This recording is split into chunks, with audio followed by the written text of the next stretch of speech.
Hello, welcome to Josh and Megos at Ringside. I'm Megos, And I'm Josh. and today And we're going tonight we are going to talk about Survivor Series 2002. 2002, baby. Yep, that almost 20 years ago. Holy fuck. It's 20 years ago. I was like, what? Oh, I was 7 at 2002. How old were you? I was 10. Oh, you're 10? Shit. Yeah. Oh, man. Yeah, we were little kids. I wasn't watching wrestling at this time, but were you?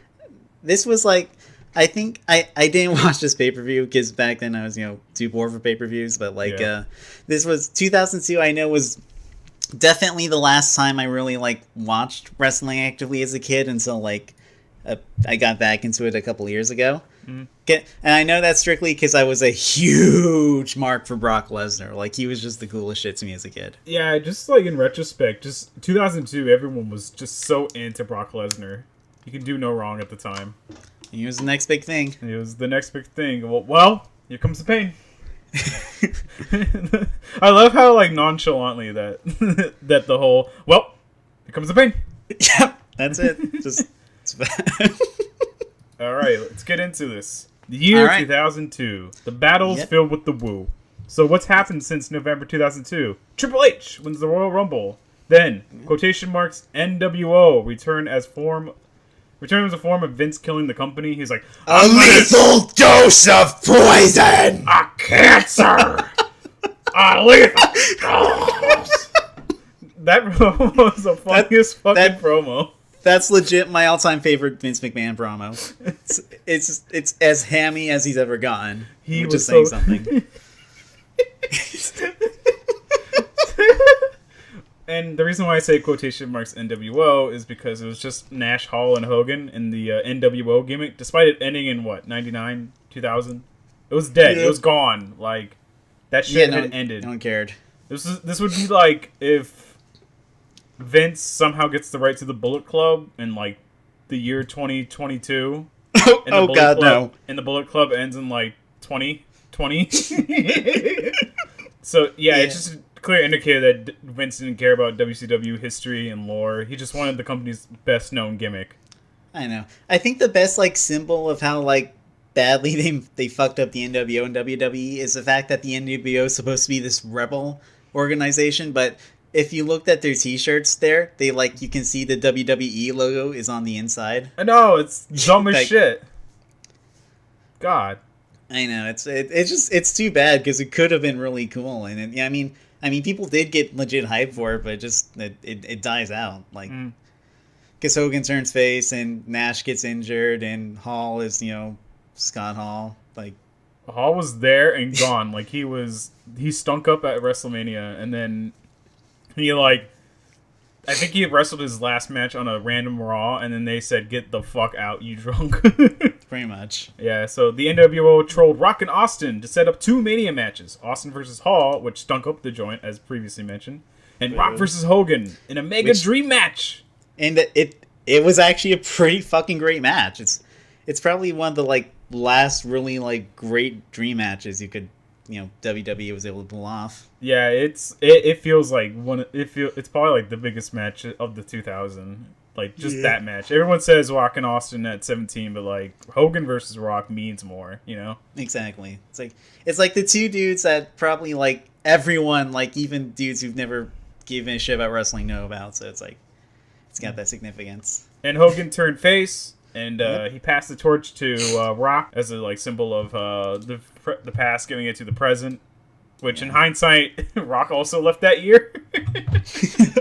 And actually, that ties it back nicely into Brock, because the last thing Brock did before he pretty much fucked off for the rest of 2002 was put Brock over hard, super hard. So SummerSlam 2002, a lot of torch passing. 2000 year is actually a very important year if you think about it. It is. It's a huge transitional year because it's it's the first year where WCW and ECW are just gone. They're dead. WWE bought everything related to them, including pretty much everyone that worked there. It's kind of just it's pretty much it's kind of weird tone wise because it's pretty much the Attitude Era is over, but no one really is aware of that yet. Yeah. So it's kind of this transition from kind of the edgy kind of product of the 90s to kind of the early to mid 2000s, where it's still edgy, but it's kind of more focused on like a kind of serious wrestling. Yeah, there's a lot better wrestling in this time period. Because by then you got the famous SmackDown 6 who, wrestle on the show. Eddie Guerrero, Chavo Guerrero, Chris Benoit, Kurt Angle, Edge, and Rey Mysterio. Yeah. You got, let's see. Brock Lesnar. Yeah, Brock Lesnar, of course. You had, even though Triple H was entering his cunt era of his career, he was still putting on belters with Shawn Michaels and the like, and both rosters were stacked. Mm-hmm. Oh, and that note, Shawn Michaels came back. Oh yeah, Shawn Michaels returned in early 2002. He was like showing up and he's like, "I'm gonna start wrestling again." They had a big DX thing, and like Triple H turned on HBK. Yeah. Then feigns ignorance of who attacked him in the parking lot. Like, oh, I don't know who did it, but zoom, enhance. It's Triple H who did it. Like, remember that fucking stage segment. And I'm gonna be ready to wrestle at how about SummerSlam? And so they had a match at SummerSlam, and Eric Bischoff was like, "Oh, I can't sanction this. Then unsanction it in an unsanctioned match." Okay. It was nice of them to still give them their intros and everything, though, even though this is an unofficial match. Oh man, unsanctioned matches are weird. Like I know it really drives home the seriousness of it, but at the same time, there's just a lot of weird aspects to it.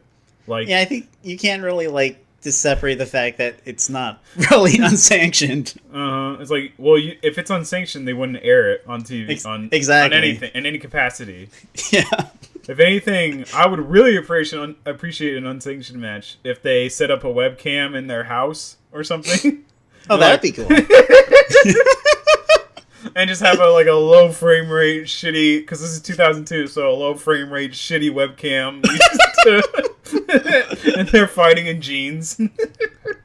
If it was the mid 2000s, they just exclusively uploaded in 10 parts on YouTube. Oh fuck.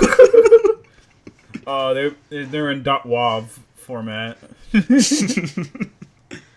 So yeah, HBK returned. He wrestled only one match so far because after his match with Triple H, he got killed with a sledgehammer. Because heat. Yep, this is a Survivor Series. This is his second match in his continuing his story with Triple H. Yeah. And also, speaking of World Heavyweight Championships, the WCW World Heavyweight Championship was resurrected on the Raw brand since Taker beat Triple H for the belt. No, Hogan beat Triple H for the belt, and then Taker beat Hogan for the belt, and then Taker defeated Triple H. Then Taker lost the belt to Rock at an awesome three-way between him, Kurt Angle, and The Rock. That's a really good fucking match. I need to watch that one then. And then The Rock dropped it to Brock Lesnar, and Brock Lesnar's on SmackDown. So Raw is championless. But Eric Bischoff was like, I got a solution. Here's a title belt. You're champion now, Triple H, which pissed off a lot of smarks. I wonder what just internet forums were like back then, because this is just this is the start of Triple H just becoming loathed for years and years and years. People started to realize that something's fucky with Triple H, like his beating of Chris Jericho, who's a smart favorite, and then beating Ric Flair, and then having him be his manager lackey. Yeah. And then beating RVD, and then, oh boy, Josh, are you ready for October? Guess what happens in October with Kane?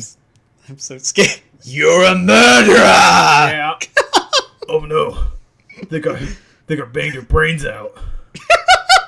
Yeah, the most disgusting angle ever. Seriously, That is the lowest WWE has ever gone. Nothing has come close. And of course, it's the reason they did it was because Vince just thought it was fucking hilarious. Vince thinks a lot of things are fucking hilarious. He's a very strange man. Yeah. So how was WWE doing business wise? Pretty good, baby. Yeah. Crowds and pay-per-view buys are still up, even though the terrible booking of the Invasion. The WWE can still get a nice crowd coming in. Pay-per-view buys averaged at 445K. But by glancing at them, you start to notice that there was a downward trend towards the end of the year. It started to dwindle. But only a little bit, not drastically. Yeah.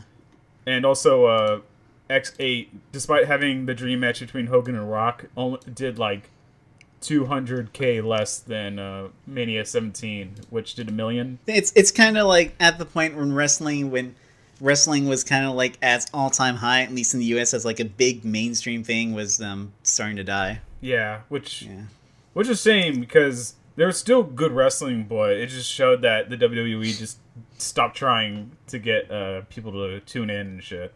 Yeah, it's kind of like they keep trying to like reignite the spark at the Attitude Era, but it's like, you know, it's gone. You know, they can't. It's like they need actual effort. Yeah, the Attitude Era died the moment Austin turned heel. Yeah. Oh man, Mania 17. It's so odd. Like just one whole week just killed everything.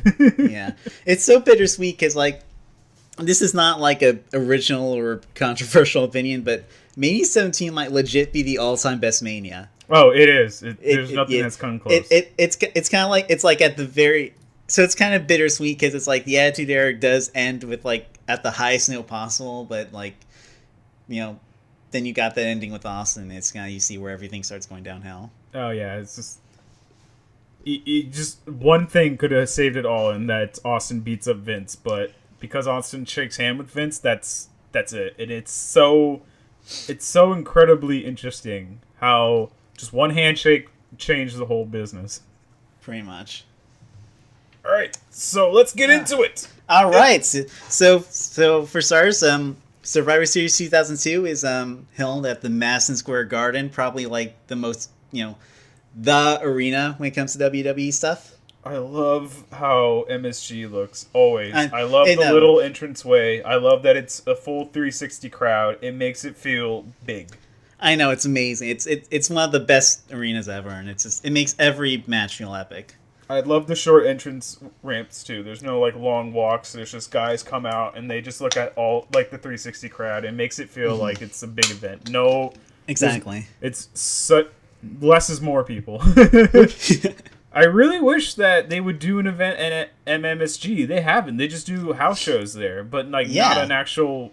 They haven't done a pay-per-view or even just I don't think even, like, a Raw or SmackDown in, like, years. I know, it's so odd. Like, that is the place. I thought Raw 25 would at least been at MSG, but they had it at the Hammerstein and they had it at the Barclays Center, which I mean makes sense. That's where Raw started at. Yeah, the Hammerstein, which those poor fucking fans got so fucked. Come see Jerry the King Lawler and JR sleep. Speaking of which, JR and King, of course, are commentary on the Raw brand, while Taz and Michael Cole are on the SmackDown brand. Oh, man. I marked out a little bit, just knowing that commentary was not going to be bullshit corporate spewing. Commentary was pretty good tonight. JR and King, which, if King's with JR, then I'll tolerate King. And Taz and Cole is probably my favorite SmackDown announced team. I know. I kind of did crack up because it's just like Cole back then, because he's just wearing his leather jackets and his goatee. He's got a leather jacket and turtleneck combo. It's just like so different from how I'm used to Cole at this point, where he's like wearing, you know, suits and shit. Suits. Anyway. And Taz looked like a fucking cartoon mob boss. Like he's like a mob boss in a children's movie. He did. Orange suit. But yeah. So what's going on tonight? What's going on tonight, Josh? Tonight? I assume you didn't watch the pre-show. There's no pre-shows, Josh. This is the good era. Is there? I know. The Sunday Night Heat. Oh, yeah. I forgot. They did have Sunday Night Heat. No, I didn't watch it. Me neither.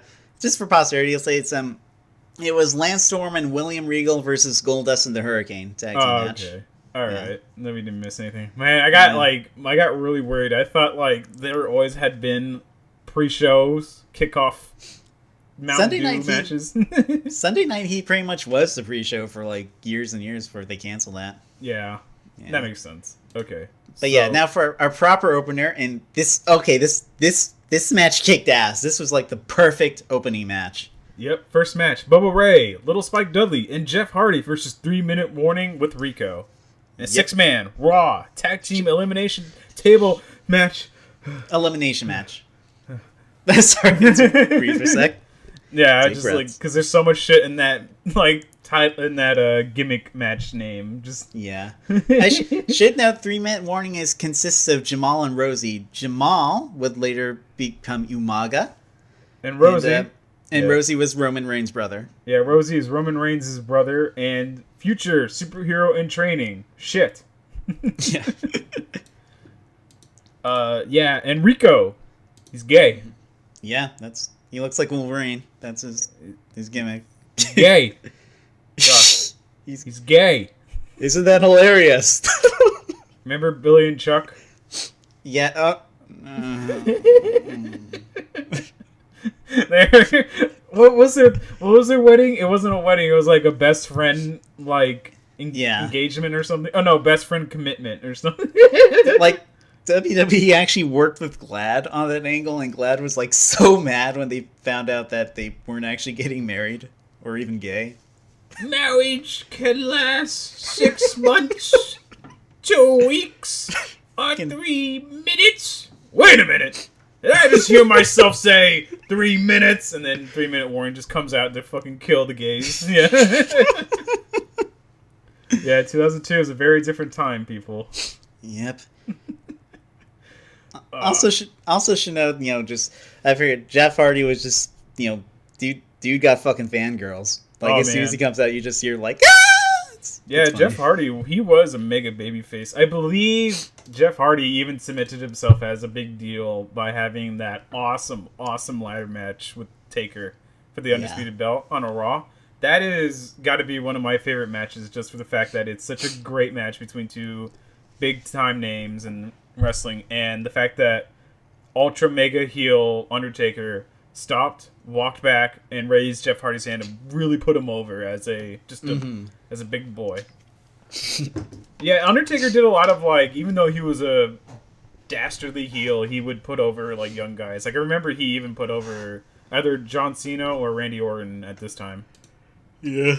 Which also Randy Orton and John Cena debuted in 2002, so this was like a new beginning. Yeah. A new era, except it's good. So match starts. Yes. Match starts with the brawl. All three heels get hoofed out. Oh man, did you hear how loud the crowd was? Oh, I know. They're just insane. It's what makes a lot of these matches so good. The crowd just loses it. They're so involved with everything. I know, a crowd that cares. Who gives a shit? Exactly. Because they booked it to make it so that the crowd would give a shit. Wow. Amazing. Wow. What a concept. Giving the fans what they want? Holy shit. So yeah, they like that. Yeah, you got everyone brawling and kind of they gradually, the Dudleys and Jeff toss everyone out of the ring at first. Yeah, man, this match is so fast. I know it's it was hard keeping up in the notes. I kept having to pause and shit because there's something big happened. It's hard to keep up. This pay-per-view took me 3.5 hours to watch because I was just constantly pausing to type down what happened because their sequences were very convoluted. Oh, I know. It was. It didn't help that I watched it just after an 8-hour drive home from Los Angeles, and I was just tired as fuck. Yeah, geez. I still enjoyed it. Oh yeah, it was a good show. So yeah, Spike's work over Jamal, who's Umaga, and Rosie, who's Matthew Anoa'i, who's Roman Reigns' late brother. I got this. Yeah, both of these men are sadly passed, which it's a huge shame. These guys were fucking amazing. They were. They just they're just both huge guys, but they can just fucking move. Yeah, there's something about Samoans who just ignore how mass and force and speed work. They just no, I'm gonna be 300 pounds and I'm gonna move like I'm 150. Yeah. Wazap from Spike. Yeah. Scoop power slam. Jeff ball bursts Rico. Did you see that shit? He from the top rope, he just destroys his balls. Oh. Jeff and Spike, get the tables! The heels use the split up faces as the way to get an advantage, so when they go out, they're we got you. Not sure that, but there's the part afterwards when 3-minute warnings holding Spike up, and then Jeff does this insane jump on top of all three of them. Yeah, it's crazy. Just all these huge nice spots to pop the crowd. It's high work rate shit. I know they're just fucking killing themselves out there for entertainment. So Spike tries to do the Dudley Dog, but is caught by 3 Minute and is put through a table face first. Yep. Ugh. First elimination. Spike Dudley, he took some mean fucking bumps back in the day because he's so small. Oh yeah, that like when he got shoved through the table, that just looked insanely painful. Yeah, I remember when Brock Lesnar debuted, he hit like 3 gruesome power bombs to Spike Dudley. And it was just hard to watch. You can just tell his kidneys were just exploded. Yeah. But I think because he's such a small, light guy that it doesn't really like hamper him, you know? Yeah. So Spike's out first. Oh no! Yep. Jeff gets the shit beat out of him. Yeah, he gets bullied. Rico in 3 Minute warning, lay down Bubba and Jeff for a stereo moonsault. But Bubba and Jeff get back and pull 3 Minute warning off the top turnbuckles. Balls first into the turnbuckle. Youch. A lot of ball torture. I don't like cock and ball tortures in my wrestling, guys. Stop it. Enough. Poetry in motion on Rosie. Then set up Jamal, but is denied by Rosie. Then Rico does some martial arts. He does kung fu. He's a kung fu gay. Rosie and Jeff on the outside brawl. It's the crowd while Rico and Jamal work over Bubba. Yep. Jeff gets dragged to like the exit ray. Mm-hmm. Yeah, that little entranceway for fans going in and out. Yeah. The floor. Yeah. And then their table gets set up, and it's like, oh shit. What's gonna happen? And then Rico sets up Bubba in the corner for Jamal to run into him, but Bubba pulls in Rico and Bubba bomb to Jamal, breaks his ass. Ah, yes. That I bet you if you don't have an ass, that it hurts. Like if you don't have cushion for the pushing, you're gonna break your ass. Mm-hmm. That's all it is. It's just like an ass breaker. Bubba saves Jeff by hitting Rosie with the metal, whatever the hell you call it. Thanks, JR. He was like, he hit him with that rope. Where the hell you call that damn thing? Jesus Christ. I like JR because he feels just so natural when he talks about things. Yeah. You can he always feels like he's genuinely really like invested in what's going on here. But it's like he's actually watching a wrestling match and he doesn't know what's going to happen. Whereas when Michael Cole, how he watches wrestling is that he knows what's going to happen. Yeah. Like with JR, it feels like you're watching it with a friend or something. Yeah.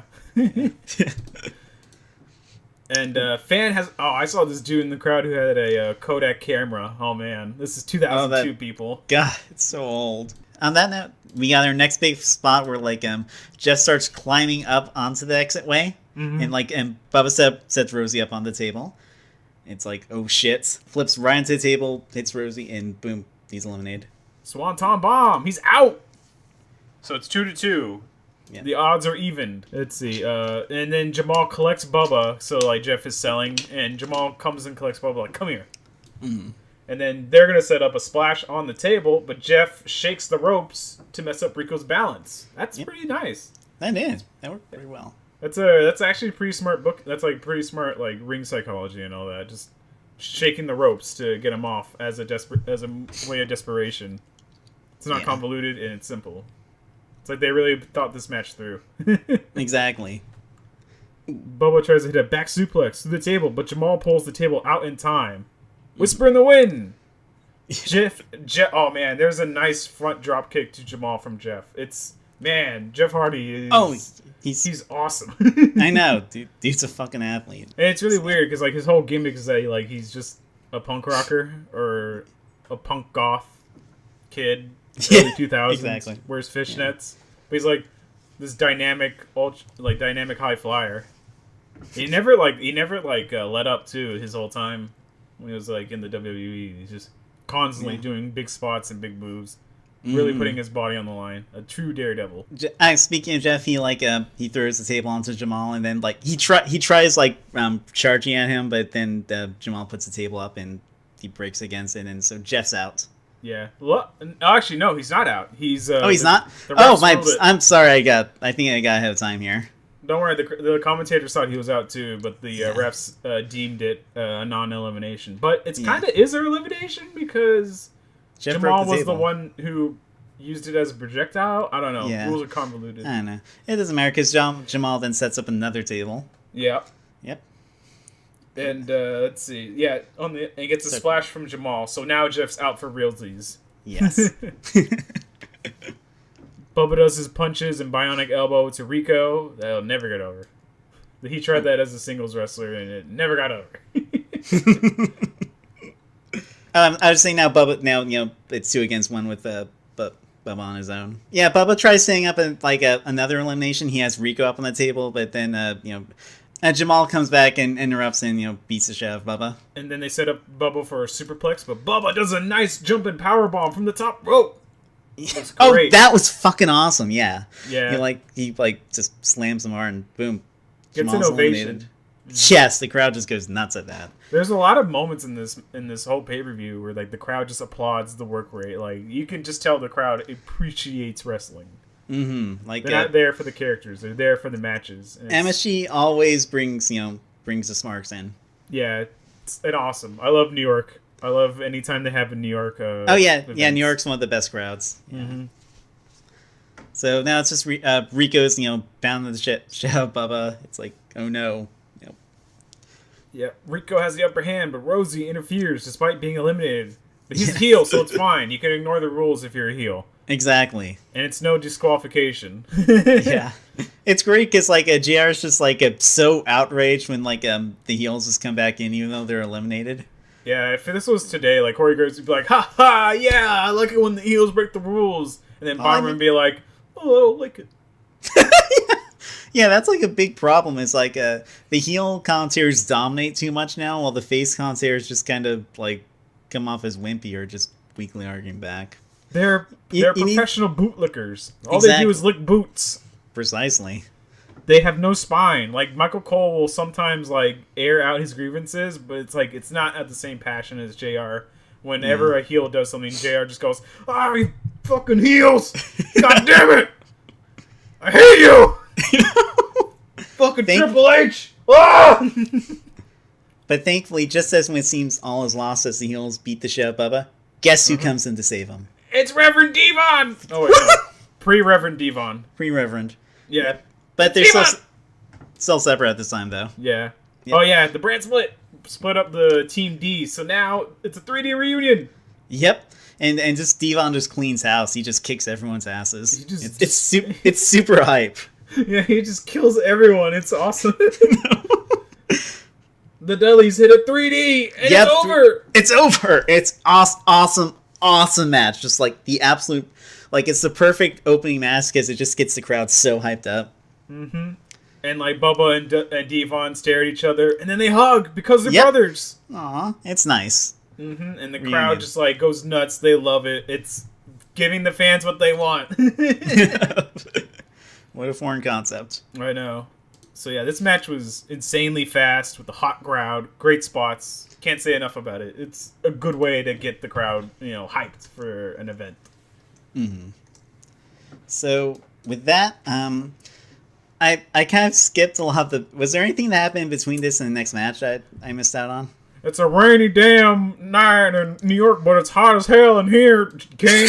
Is what JR said, and then they go to WWE Times Square. Or no, it's not WWE New York because I don't know if that that shit closed down. I could look it up. New York store. I fucking remember that store because in one of the old WWE games you could walk around in it.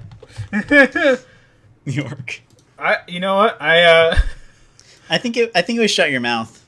Yeah, I hope with the bringing back of WWE or the XFL, they bring back WWE New York. Nah, I would love that. Yeah, holy shit, WWE New York. That was just some dumb thing that WWE was doing just to flex how big they were. Is that Vince bought space in Times Square, New York? It's holy shit, dude. That is not going to last. And that is such an expensive investment. It's Jesus. Really, the other thing knowing about late 2001 to through 2002 is kind of WWE at the height of its hubris because it's they won the Monday Night War. They're they have all the money, so they just invest in stupid shit like the WWE restaurant or the XFL and just giving big fat paychecks to your wrestlers. Nah, let's put our money into money holes. Money vacuums, money black holes. God. So yeah, there's some new metal band. I don't give a shit who they were. I think there was Saliva. Yeah. They did Jericho's theme tonight, and I was really disappointed to not hear like Break the Walls Down. I know! What the fuck? It was just some corny new metal band. Also, Yeah. Stacey Keebler's there. I know. If you want, like, why not just have fucking Fozzy play or something? It's Josh. What is that supposed to be, an upgrade or a downgrade? Also, you want... Yeah. Oh man, Jericho's singing his theme while he's going down the ramp. Skip that. That was just a for time bullshit, that new metal band, so... Yeah. But now, we got SmackDown's Cruiserweight Championship match. Billy Jamie Noble, boy! Yep. Versus Billy No Jorts Kidman. It's so weird seeing Noble here just because I only know him from J&J Security, so it kind of was like, I legit didn't know they had a singles career before that, way back. Oh yeah, way back. Jamie Noble was just this guy. I think he was from WCW. I don't remember. Let me quickly wiki that. Just yeah, he was there from 99 2001. Oh, okay. Yeah, so both these guys are from WCW because I know Billy Kidman was in WCW. Oh yeah, Kidman was. They tried to make Kidman like a top guy in WCW, and I mean Kidman was a legitimately really great athlete. Like if you ever watched any of his cruiserweight matches in WCW, dude could fucking move. Oh yeah, just by watching this match, he's great. I know that this is a really good match for the record, but yeah, it just didn't work out. Like a lot of it is because like Hogan didn't want to put him over, of course, so there's drama there. Yeah. Plus the way he dressed was like a tank top and jorts, so it's like, oh boy, you look like a star. Jamie Noble, he's with this GF Nydia, who I don't remember. I don't know shit about. And Kidman comes out and he has like a new hip hop theme. His song sounds like DMX. It's like, yeah. It cracked me up because like Taz was so into it. He's all, I'm shaking my booty. Oh my god. Yeah. Also, by the way, Kidman's theme is notorious for having this lyric. Keep acting tough, it's gonna get creepy. All of a sudden, you're gonna start to feel sleepy. But in these streets where you doze off, you wake up with your clothes off. What the fuck? Oh my god. Oh my god, Billy. What are you doing, man? What weird show are you into? I know, it's like... Oh... Why did they do this? This is at the time where wrestling themes started to have actual lyrics in them and not just gibberish. Yeah. Like if you ever hear Tessa's theme, it's like,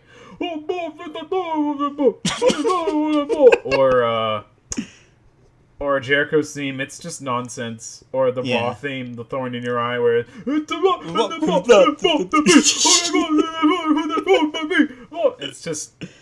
it's just like, for some reason, they just had the aesthetic of having lyrics, but not having actual lyrics. It was really bizarre. So, what's the build up to this match? I don't know. Two cruiserweights want to win a match. Yeah, I didn't. No video package, and I just didn't really care enough to see what their feud was. I assume it's over the girl. I guess it's just, I'm Jamie Noble. I'm the champion. And Billy Kidman's like, oh, I want the championship. Which, can't get any more simpler than that. Exactly. And jokes aside, this is a pretty fun match. Oh yeah, fast work rate. Just these two were just doing super big spots. Mm-hmm. Like a lot of Kidman's move looks like they'd fucking kill you. Cole on commentary says Noble is the longest reigning champ in the WWE. That doesn't sound right. I know. I was like, what? I think he means like compared to the other current champions that are like around, that he's had his title the longest. So I guess, but be more specific, Maggle. I know, it's like, whoa, he knows that people held championships for like a year back in the 80s. Yeah. Noble rams Bill in the corner, and then Noble says, "Yeah, boy." a lot of boy coming out of him, which that makes sense because Jamie Noble, he's a boy. Yes. The absolute boy. Mm-hmm. Let's see. Taz says Noble has something up his sleeve, but he has no shirt on. He has no shirt on, so he has no sleeves, Michael. Thank you, Taz. Dude, I don't care what anyone says. I loved Taz back in the day because Taz was fucking funny. He was so insipid. He was so nonsense, but he was so invested in the match, and he put over heels pretty good. And like he also could call moves because he's a wrestler. Yeah. Whereas like JR, he goes all that maneuver, that spine buster type maneuver. I love that your JR just sounds like Hank Hill. Yeah. I mean, Oklahoma and Texas are close enough. I'm going to get hate for that, but they're close. You're right. You're speaking the truth. But yeah, Kidman, has like he has a submission hold on. I'm sorry. I meant Noble is trying to make Kidman tap out here. Yeah. There's a big nasty spot of blood from Rico's arm on the mat, which is the the dry blood. Yeah, that's I don't miss that. I don't miss this from this era where just splotches of blood all over the mat. It's disgusting. Reverse suplex position into fireman's into a driver with the back of the head landing on the knee. Oh man, that looked cool as fuck. Yeah, that's AJ Styles does that move now. Mm-hmm. And that was Ty Dillinger's finisher, but they told Ty Dillinger on his way up, like, you can't be doing that move. AJ does that move. You do something else. Which, okay, 10. Yeah, that's fine, since AJ was like another super, super late cruiserweight dude on WCW. Mm-hmm. It's too bad that he did wrestle in 2002, but it's too bad he didn't get signed, which I bet the WWE really regrets that. Yeah.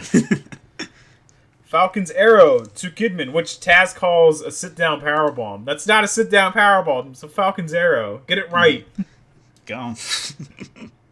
If it was a suplex, he would have known. Oh well. Yeah. Facebuster to Noble. Nice. Yep. Kidman drags Noble into position, but is saved by his GF Nydia. Yep. But is met with a crossbody on the outside. Ooh. Taz sings, "What's love got to do with this?" Remember that? He was like singing, "What's love got to do with it?" because he was talking about Nydia and Noble. Launch leg drop, back body drop, but Noble lands on feet, but gets reversed. Nydia grabs Kidman, but gets her hair grabbed by Kidman. It was very uncomfortable. I thought he was gonna smack her or something. Yeah. There's like, I don't know if that was exact, but like near the end of the match, like Nydia tries interfering again, and Kidman just kicks her really hard in the face. I know. Slap to Kidman, and Noble tries to sneak in and hit, but accidentally hits Nydia. Baldo bomb? It looked like a Baldo bomb, but it wasn't really. It was kind of just a takedown. Yeah. Counter, but Noble finally hits a Tiger Bomb, but gets two. What the fuck? Tiger Bombs are awesome. Mm-hmm. Love Tiger Bombs. Just great. You can do a Tiger Bomb in Yakuza, and it's awesome. Super Face Buster to Noble. 2 7/8 of a second. Man, that kick out was really well timed. Mm-hmm. That's a talent in itself, like kicking out at like the very, very last like microsecond. Exactly. Like it makes match you more dramatic, and like it puts over the devastation of the move, but it also puts over the fact that you need to win. So like both these guys are pulling out all the stops to just kill each other. Exactly. And Noble sets up Kidman's feet on the top turnbuckle, but it's for a DDT, just a nasty splat. But Kidman kicks out again. Yep. He should be called Man because of how mannish he's being. Mm-hmm. There's just like the match is like the match before it. It's just like it's so fast and it just keeps going, and you don't have a moment to catch your breath here. It just keeps going and going. Then Kidman sets up Noble, who's distracted by Nydia, and Noble tries to wail on Kidman, but Kidman perseveres and finally hits the shooting star press for the Cruiserweight Championship. Yay! Woo! Yep. So Kidman wins, and that's I don't know if that feud continue or whatever, but it was an awesome match. Good ass match. Just lots of fun, high flying, shitload of grapplism from both dudes. I thoroughly enjoyed it. Yeah, Jamie Noble, he presents himself as like an ultra hick, like way more than AJ Styles, but like just watching him move as this like super athletic guy is really great. It's like AJ Styles before AJ Styles. Precisely. So up next we got Angle and Redacted react to what they just saw, where Angle is watching TV normally. By the way, he's not like shoulders facing the camera, and then he has his head turned to watch it as they do now, which is stupid. I really fucking hate the way they stage the backstage segments now. They always look so unnatural. Everyone stands around like they're a Danganronpa character. I know that I won't be surprised that in the future they're standing facing the camera, like full face forward, and they're holding a mirror to watch the TV. But yeah, he's watching TV on a big old black CRT. Mm-hmm. It's 2002, people, no HD screens. And like Angle's like going, oh, if they can win, then we can win. And Chris, he's just sitting there like looking like a bum. I know the big storyline of this match was like, Angle and Redacted can't stand each other. It's like, can they coexist? And like Angle says, we're not partners, we're friends, we're pals, we're bosom buddies. And then Redacted puts out his hand and is like, oh, well, then let's shake hands. Like, I'm not gonna shake your hand. I'm gonna give you a hug. And then he hugs him, and like Kurt Angle has this big dumb smile, and he's closing his eyes. And I can't imagine. And I bet you Redacted is like, this fucking guy. Yeah, Kurt Angle, he was getting way more intense around this time, but he was still doing like goober shit like this. It's like, I'm a goober out of the ring, but in the ring, I will fucking tear your ankle off. And I love that. That's a huge part of what made Angle's character so good to me. Like, I like the fact that he was just like this total goofball who could still like, will still fuck you up as soon as the bell rings. Mm-hmm. He's like Festus. Yeah. And Chris Jericho, he's getting pumped. And a sneaky low frame rate Lawler cam sees Victoria talking to herself in the mirror, and then she breaks it. Thank God her titties weren't out, or else she would have had a sex harassment case. Because it was in her own private room. Yes. And it was like in the ceiling. It was ceiling cam. Trish versus Victoria. Why are they feuding? Yep, we get a proper video package for this match. Mm-hmm. It's kind of hilarious to me because like they keep like having like this really cheap looking like shatter effect with it with horror music playing. Like Victoria's jealous of Trish, and Trish is the babyface champ. So it's like it really gets the point across that Victoria wants to beat Trish. Yeah. To prove that she's better. I dug this match too. Yeah. Yeah, Victoria says, I'm going to take Trish's soul. I have that in my notes. Like, who are you, Undertaker? She, like, ran... I forgot who said it, but someone says, like, pretty little puppies at one point. Yeah, you have pretty hair like Trish, you have pretty eyes like Trish, and you have pretty puppies, too. I'm like, God. Oh, yeah, tits. Yes. I thought she meant her dogs. And yeah, it's a hardcore match. Mm-hmm. Oh, man. Victoria, prime girl. Yes. She's great. I love Victoria. She always had this like presence of being a powerful ass kicker, you know? Oh, I know. She came off as super badass in this match. Just like she takes so much punishment. Mm-hmm. She was like one of the first women to break boundaries and make history. Thank you, Stephanie. Thank you, Stephanie. Thank you for putting on this match and giving the women this opportunity to make history in this historic match. Trish comes out. She's smoking. Of course. I love like as soon as like she gets in the ring, like Victoria just attacks her. Like she like doesn't even let her take off her coat. Yeah, that's great. It's I love match. Yeah, I always love that. Like really sells the idea that this is just a fucking blood feud and that these guys want to kill each other immediately. Yeah, when wrestlers hate each other, they should not let the other like get into the ring and do their whole entrance. They should just kill each other. Exactly. And she like starts strangling her with her own coat. I know, great stuff. Yes. And then Victoria grabs a broomstick and starts beating, she misses Trish. Yeah. And but like she's able to finally get the advantage and like corner and like chokes her, like hangs her from the broom. It's pretty gnarly. Mm-hmm. And she's met with a trash can lid to the head, but you know what? Yes. Trash can lids, they're so flimsy looking that I bet you they don't hurt. Yeah. I mean, they do a good job making them look brutal. Like just like the noise they make every time you hear the audience going, "Ooh." I love the sounds they make. It's a very loud crack, but you know that it like how bent it gets. It's like how easily bent it gets. It's like that thing is a piece of shit. Yeah. Let's see. Ice crack. Yeah, like And there's this one really prominent dude in the like front row who's like wearing a big evil shirt, and he's just standing up and going, "Yeah!" Yeah, Victoria whips Trish into a hanging trash can. Bonk. Oof. And then head bounce off the apron to Trish. Launch front flip, which is pretty nice. Mm-hmm. Victoria gets a trash can and sets it up in the corner on its side, so it's like the hole is facing outwards. Yeah. But Trish gets the advantage and slingshots Victoria headfirst into the trash can. Nice stuff. These women are not afraid to take any shortcuts. Yeah. Yeah. Then like Trish like takes out an ironing board, and like King just starts going off on like his housewife fetish. I know. Hey, yeah, ironing board and a broomstick. I'm starting to notice something. Starting to know a theme in this. This is a very gendered hardcore match. Yep. It's like, no, hardcore matches should be agender, non-binary. Exactly. Oh well. Oh. Yep. Yep. And there's like the big bump on the ironing board. Yeah, which even though it's an ironing board, it's still a piece of metal thing. Yeah, it still probably hurts. Mm-hmm. Then Trish takes out a Singapore cane. Victoria's bleeding by this point too. Oh yeah, nice little. Like, I think she was bleeding from her mouth. Her nose. Yeah, which really sells the match. Mm-hmm. I miss blood. Me too, but I don't think every match needs it, but I think for like certain like big matches that are supposed to be brutal, they can add so much. Yeah, it definitely is missing from like big blood feuds. Even though Roman did spit up blood, it was a blood pact, so it doesn't count. Yeah.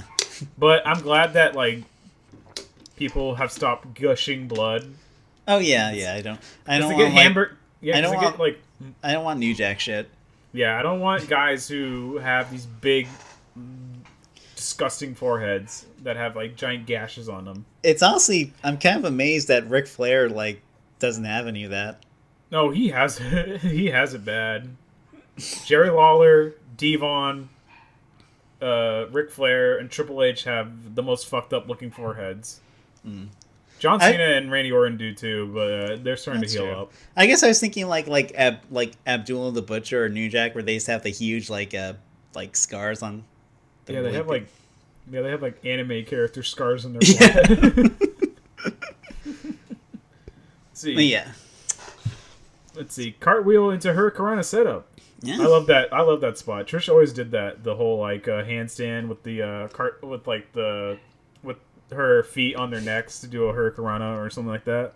Mm-hmm. But then Victoria's like, nope, I'm not going anywhere. But they gets met with a lid to her face. Oh yeah, a lot of right in the head. A lot of thinking on their feet type stuff, like getting out of the way or dodging or using weapons or just getting the advantage. Mm-hmm. There's another really like gnarly looking bump just shortly after that when Victoria gets shoved into the steps. Oh yeah, just a loud bong, bong. Bang. Yeah. Oh, that's like one. I always cringe when someone gets hit with the steps. Yeah, this looks like it hurts so much. They really sell how. Oh, I bet you it's not as heavy as they make it seem. They really make it seem like it's 1,000 pounds. Casual powerbomb for Victoria. Victoria grabs a mirror. Oh, yep.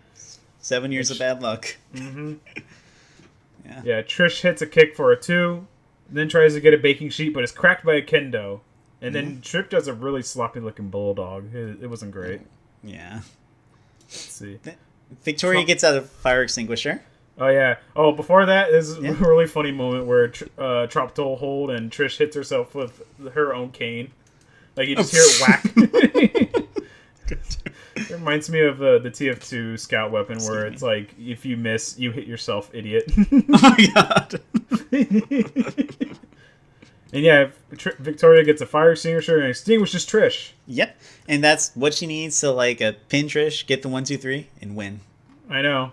The most deadly weapon in the WWE, a fire extinguisher.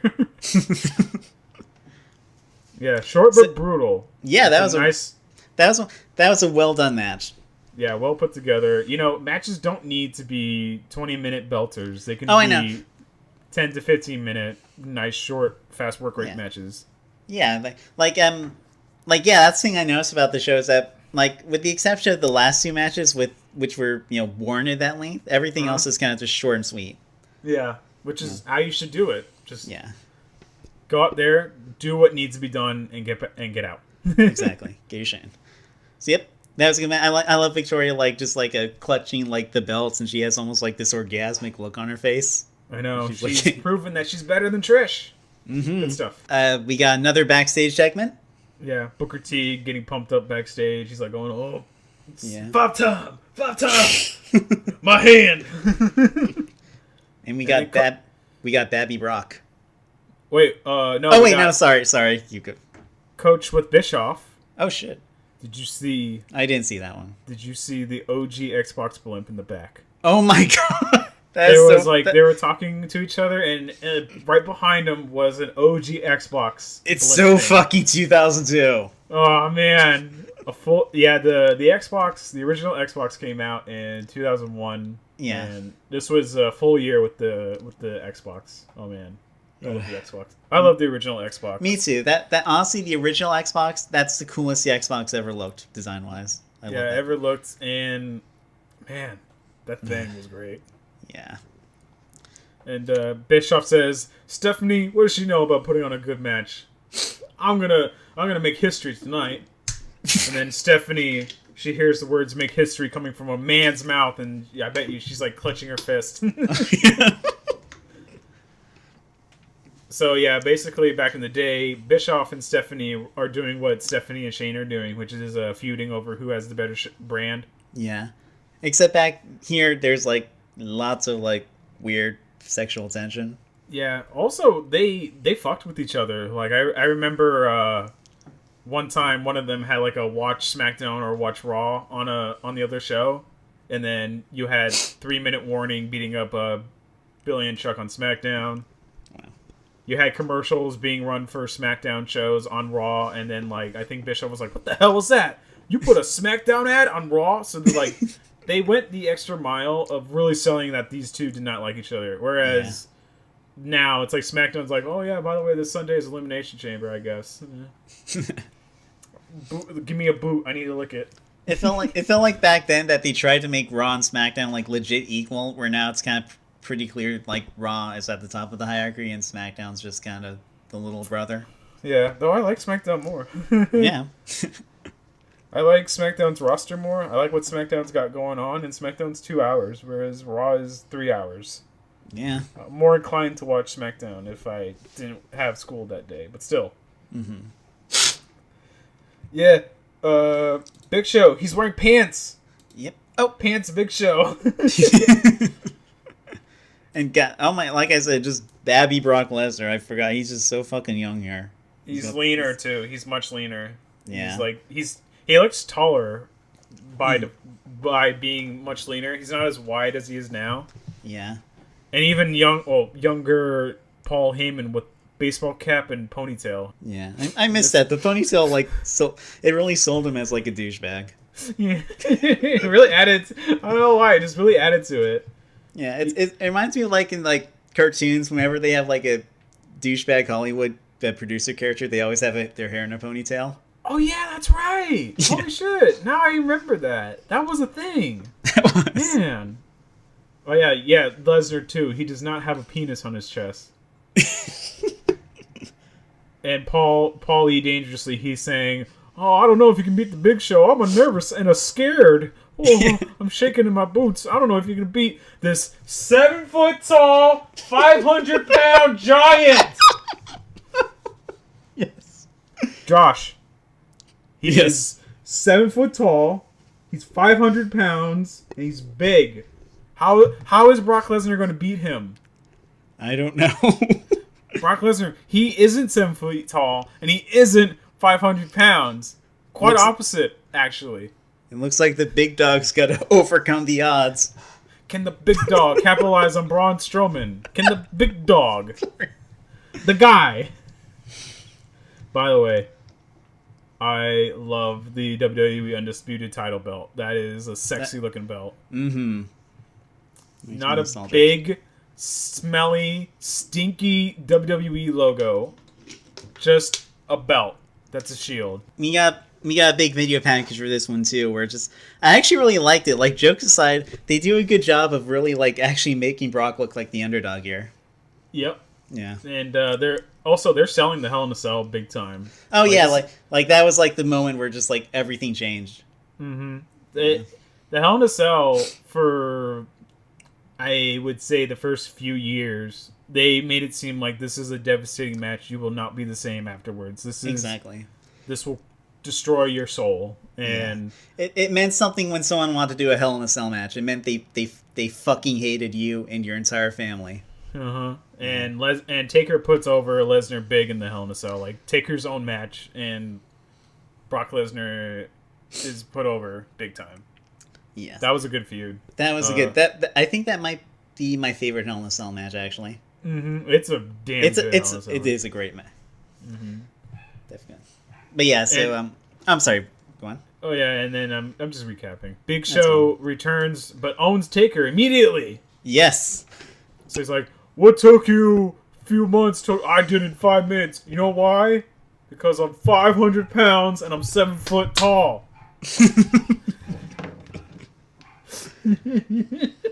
God, they kept... Man, WWE has always been doing the whole repeat the same point over and over and over again. Yeah. Just 7 foot tall, 500 pounds. 7 foot tall, 500 pounds. I don't know if they just think their audience is like stupid, or if they just... I guess maybe they just really want to drill into your head, so it's like you remember forever. Mm-hmm. I don't know. God. Yeah.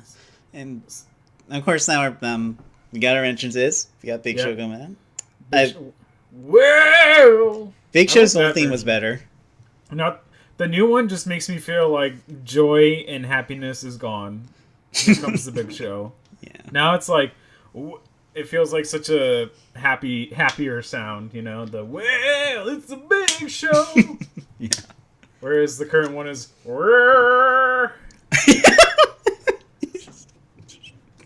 It's just no one's excited for Big Show, not even the dude singing his theme. No one is. God, fuck. Well, this is actually, Big Show was awesome at this time, but yeah, he slowly went on a decline.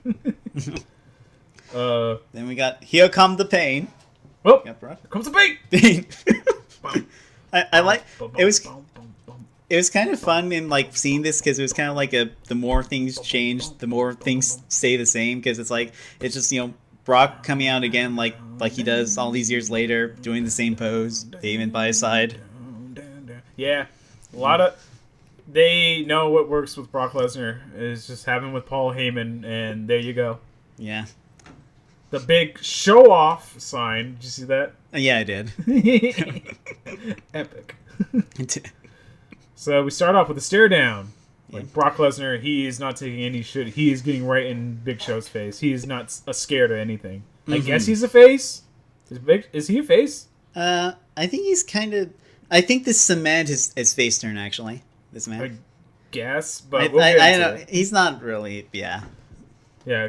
Collar, elbow, tie up to show who's the strongest. Let's go, Lesnar chants. They are so loud. Holy shit. Lesnar was just white hot at this point. Mm-hmm. Everyone loved Brock Lesnar. Mm-hmm.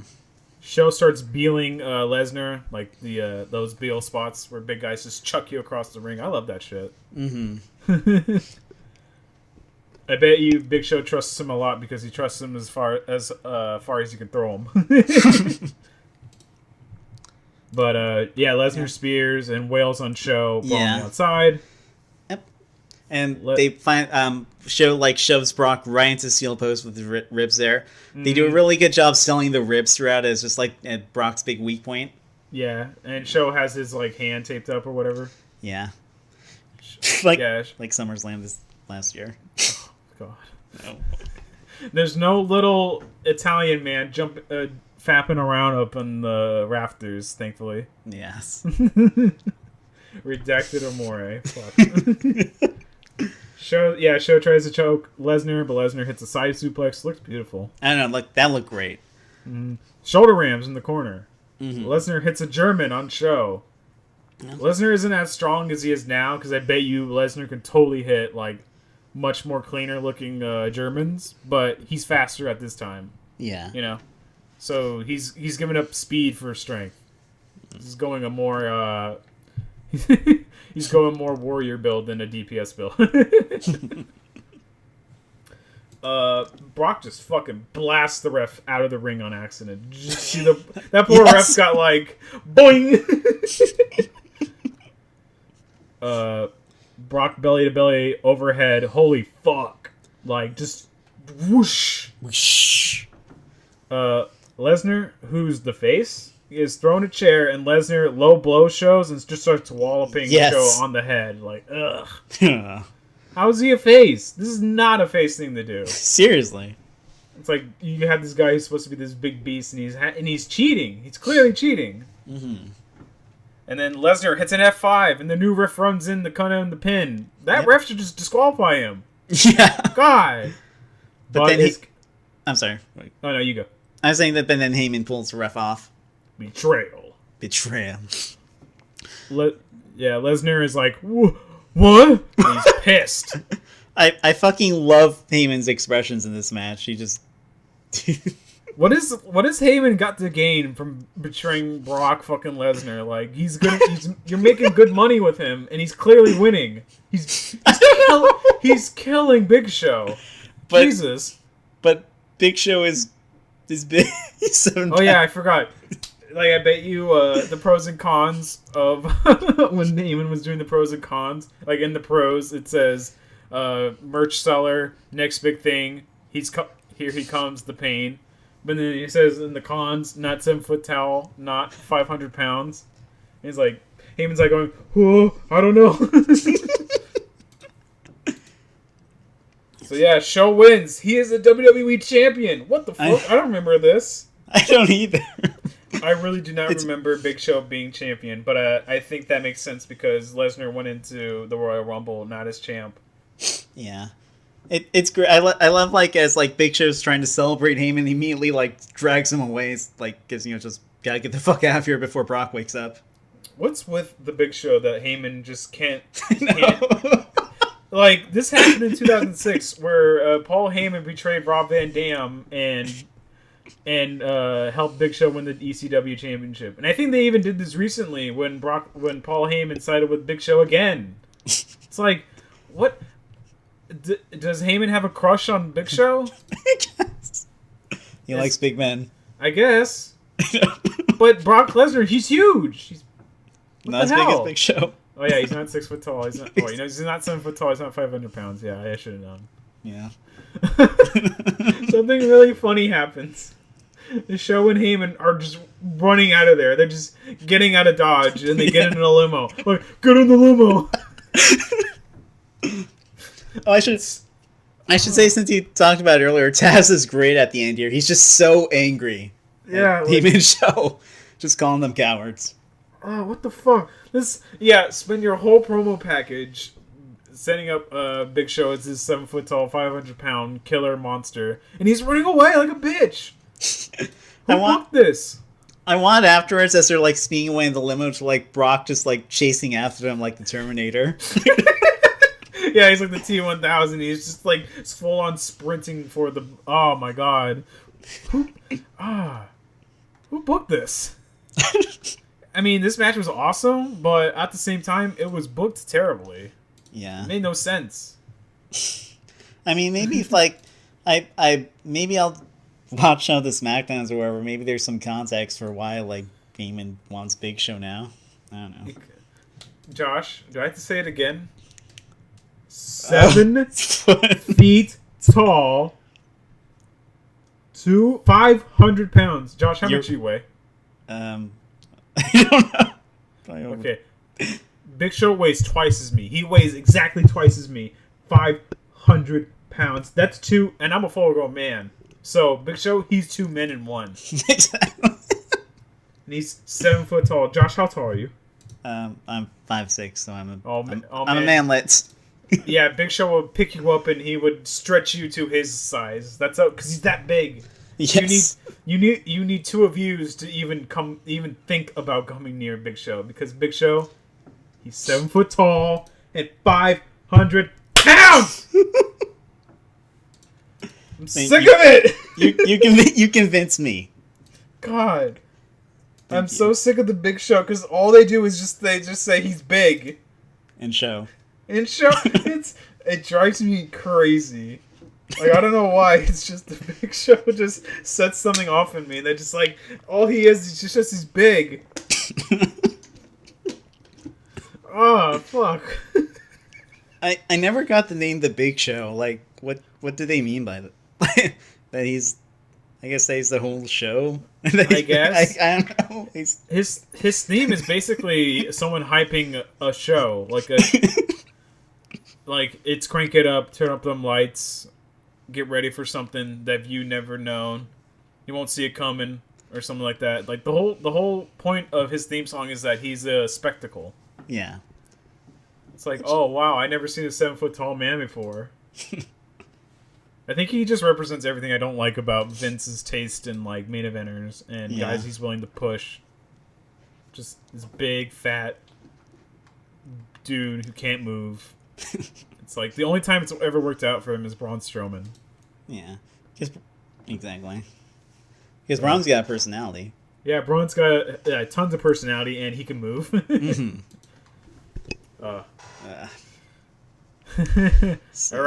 All right, it's time to lace up your boots because we are going to get some motherfucking work right here. Yeah, baby. It's time for the SmackDown 6 Triple Threat Elimination Match. Holy fucking-moly, it's time. That's a fucking all-star lineup here. Mm-hmm. Eddie and Chavo Guerrero, Kurt Angle, Redacted, Edge, and Rey Mysterio. Yup. Oh, man, it's awesome. The video package made me laugh because, like, we kind of, like, we get a recap of, like, the SmackDown tag tournaments. Mm-hmm. And we got a bit where it cracked me up. There's a bit where, like, Kurt Angle and Redacted, like, win the trophy, and, like, they're starting to fight over it, and Redacted, like, the most, like, like, the most monotone voice ever is like, get your hands off me. But yeah, like, just like you said, dude, he just, like, it's like the way he talks is just weird. He doesn't seem to know how to act like a normal person. That's all he knows how to do is wrestle. He does not know how to do anything else. He's never been a good promo, and he's never been, like, a good actor. He's just an awesome wrestler. Like, he has no personality. Yeah. His entrance is literally just walking. No posing, no nothing. He just walks down the ramp and then gets in the ring. It's like, all right, I'm ready for my match. Exactly. Man, but like the video, like his Titatron during it is so fucking uncomfortable now because it's like it shows like a crying child.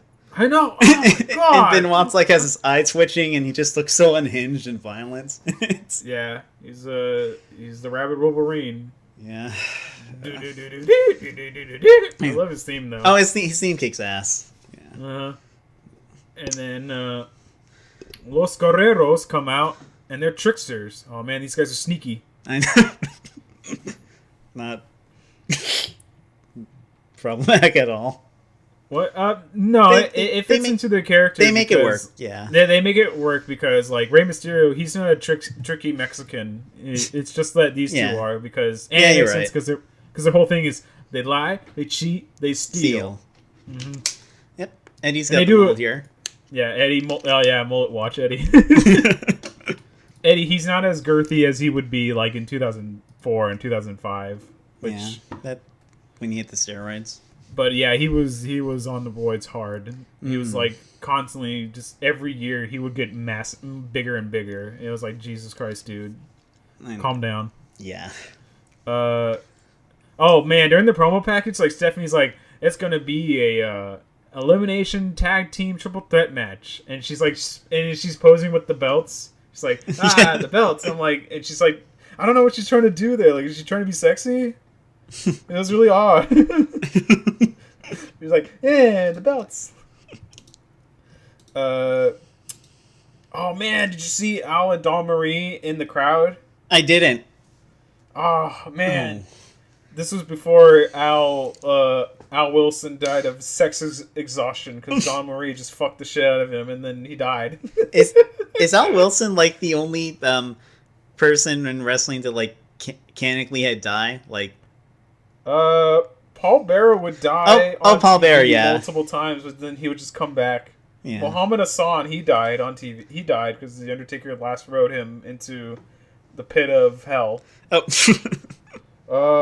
I forgot who also canonically died. Oh, the stagehand that Mark Henry killed. Oh my god. I think Braun Strowman. I think he killed someone, didn't he? He probably has. He probably has. Yeah. Billy Gunn, his momentum died. Ba-dum-ba-dish. Alrighty. Yep. So Los Guerreros are out first. Yep. And then we got like Benoit and Angle both have like their own separate entrances. Yeah, to really drive home that they have conflicts, like they're not coming out together. They are trying to keep away from each other. Yeah. And then Edge, yes, I'm under Rango, number 95. It's so motion. Was that the Rob Zombie theme? Yeah. Yeah. It's such a weird song for Edge, but I bet you they're like, we got an artist to do a song for you, or we got the rights to use this song, give it to you. Yeah, pretty much. Yeah, and of course, who's that? That's the sky. R-E-Y Mysterio. There we go. Oh man, Ray looks great. He does. He's in shape. Mm-hmm. Those knee injuries just fucked up his physique because like you can't really do any workouts if your knee's fucked. So it's like tons of just rehab and just not doing any proper workouts sucks. Yeah. But he's able to overcome it because he looks trim. He looks now he looks then like he does now, which is crazy. Exactly. I think it really helps that he was away from WWE for a few years and he didn't have to have like that insane schedule of wrestling all the time. So he was able to work out. And get in shape. Mm-hmm. Mexican standoff, no pun intended. Yep. Half the people in this match are Mexican. Yep, we got standoff between Mysterio and Benoit, and then they get to work. Mm-hmm. Yeah. So the rules are that 2 men can be in the ring, only 2 men at a time, but anyone can tag in as long as it's not you don't tag in your own partner or you don't tag in. Fuck. I think it's really convoluted, and I like this match setup because like they actually played with this at SummerSlam 2015, where the New Day tagged in their own teammate, and then they were going to pin each other to get the win. Yeah. And then they got interrupted, but like it was a really smart way of playing with the rules. Yeah. Ray tags in Edge to do a double arm drag. Loud as fuck chops from Redacted. I gotta say. Oh, I know that. He's got the most. I keep saying Axe has a brutal looking chop, but Redacted just like he might have the most all time like just painful looking chops. Yeah, they look like they can just chop off your head. Someone said like taking chops from Redacted was like getting hit by a car and then feeling like your chest was going to fall off. Oh, God, I can imagine. Like he means it. Yes. Chris Redacted, he really means like. Yeah, that's kind of like it's what made him a great wrestler, but also just really uncomfortable to watch now is that he always looked like he was in a real fight. Yeah, which is actually a pretty good skill because like Bret Hart also did it too, and I think today. A lot of guys on NXT, they make it look like their matches are fights and not like just wrestling matches. Johnny Gargano, he's done it. He does it good too. He makes it seem like he's fighting for his life. I also like that we keep calling him Redacted. I know it's our running gag. In my notes, I have it written down as Redacted. I don't have Benoit written down anywhere. You have it committed. Yeah. Yep. I think it's just easier to type.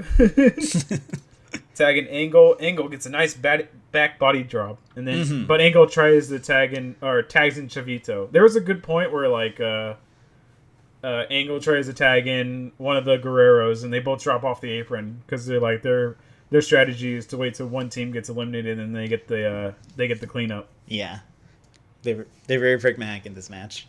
Mm-hmm. Yeah, Chavo, he kips up from a nice shoulder block. Man, Chavo Guerrero, he's a prime Nino. Scoop slam, then top rope splash from Ray. Powerbomb set up into an arm drag. Looks great. Man, Rey Mysterio, he's great. Yeah. Tagging Eddie. Eddie whops Ray with some punches, and then awesome looking Lucha Hurricanranas. There's gonna be a lot of them in this match. Mm-hmm. This dude is just so much fun to watch in this match. It's like it's just been a while since I've seen him wrestling. It just made me appreciate just how great he was. Yeah. Well, still is, but yeah. Yeah. Hurricane to Angle, but Angle whips Ray into the corner, but Ray rolls up and then dodges a shoulder with Angle running shoulder first into the ring post. So he gets out in the nick of time.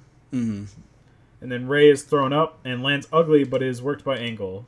Yeah. Snaps. So it looked like a botch, but it wasn't a botch because the forthcoming offense on Ray was focused on where he landed.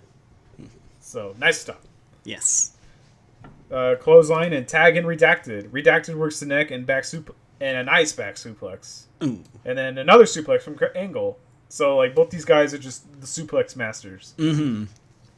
Actually, now you think about it, you had Lesnar, Angle, and Redacted all on the same show. So that was the suplex show. This is the real Suplex City. And then you had Taz, the suplex king, calling calling the suplexes. So suplex. A young Chad Gable was watching this pay-per-view. Yeah, he's got a tear in his eye from the beauty of the suplex. It's I'm gonna do that one day and be over. Yeah. When Kurt and Ray are fighting, there's this nice brutal looking bit where Ray manages to dodge an attack from Kurt and just slams himself really hard into the pole. Mm-hmm. Pole. Yeah. Yeah. Personalities can't be any more different, but Angle and Redacted are so fucking crisp and they wrestle so similarly that they're perfect for each other. It's just they don't get along because they have massive egos and conflicting personalities. So it worked really well. It's you have two dudes that are just they're perfect sync with each other wrestling wise, but just loathe each other so much that they sword. It's like when Vegeta and Goku try to work with each other on exactly. Let's see. Ray's tried to power up out of a rest spot, but is met with a suplex attempt. But Ray escapes, tries to do a bulldog, but his attempted German escapes and kicks Angle. Oh my god! Yes! So many reversals. Jesus Christ. Yeah, and then this is the point where Angle tries to tag in Guerrero's, but is denied. No. Then Edge tags in. Edge starts cleaning house. Yes. A nice hot tag. It's awesome. I know, that was fucking awesome to watch. Mm-hmm. I'm an Edge fan, so it's always... Oh yeah, Edge is great. Edge tries to do a spear, but is countered into a crystal crossface and ankle lock at the same time. So it's even more evidence that these guys are perfect for each other. They both have brutal looking submissions. Yeah. Ray saves the resilient Edge by dropping Angle and then breaking up the crossface. Mm-hmm. It's great. Yep. Chavo pulls out Angle, but is met with a corkscrew dive from Ray. Oh man, how could you not love Rey Mysterio at this time? How could anyone not love him? It's great. Mm-hmm. Redacted does a German, but Eddie does a sunset flip with Redacted hitting a German on both men. Oh, that was out. Oh my god! That's the one spot. Whenever I see people discuss these matches, that's one of the first things everyone talks about is just Eddie's sunset flip. On sunset flip, German suplex. Oh Jesus Christ! It's crazy. Wrestling. This is just another match where it's just non-stop. Everyone just keeps going, and you can almost barely keep up at times. I bet you, if you were to rewatch this match, you would find something new every time. Just because there's so much going on, but it's a nice controlled chaos. Mm-hmm. He tries to hit a suplex, but his back body dropped out. Redacted hits another German, then 2, then 3. Then Redacted does the slit throat Taker taunt for a diving headbutt. I always wondered, why did he do that when Taker also did that? Did they ever have a match? Oh man, I need to look that up. Eddie hits a sneaky a sneaky frog splash. Stealthy one. Where Redacted breaks up the pin with a clobbering diving headbutt. Oh man, I hate watching that move. Just in general, I hate when anyone does it. Yeah. That should not be a move that you should do. Harley Race, who invented the move, if I recall correctly, he said that he regrets even inventing the move because it took a toll on him. Yeah, seriously, that's that's just a guarantee for concussions.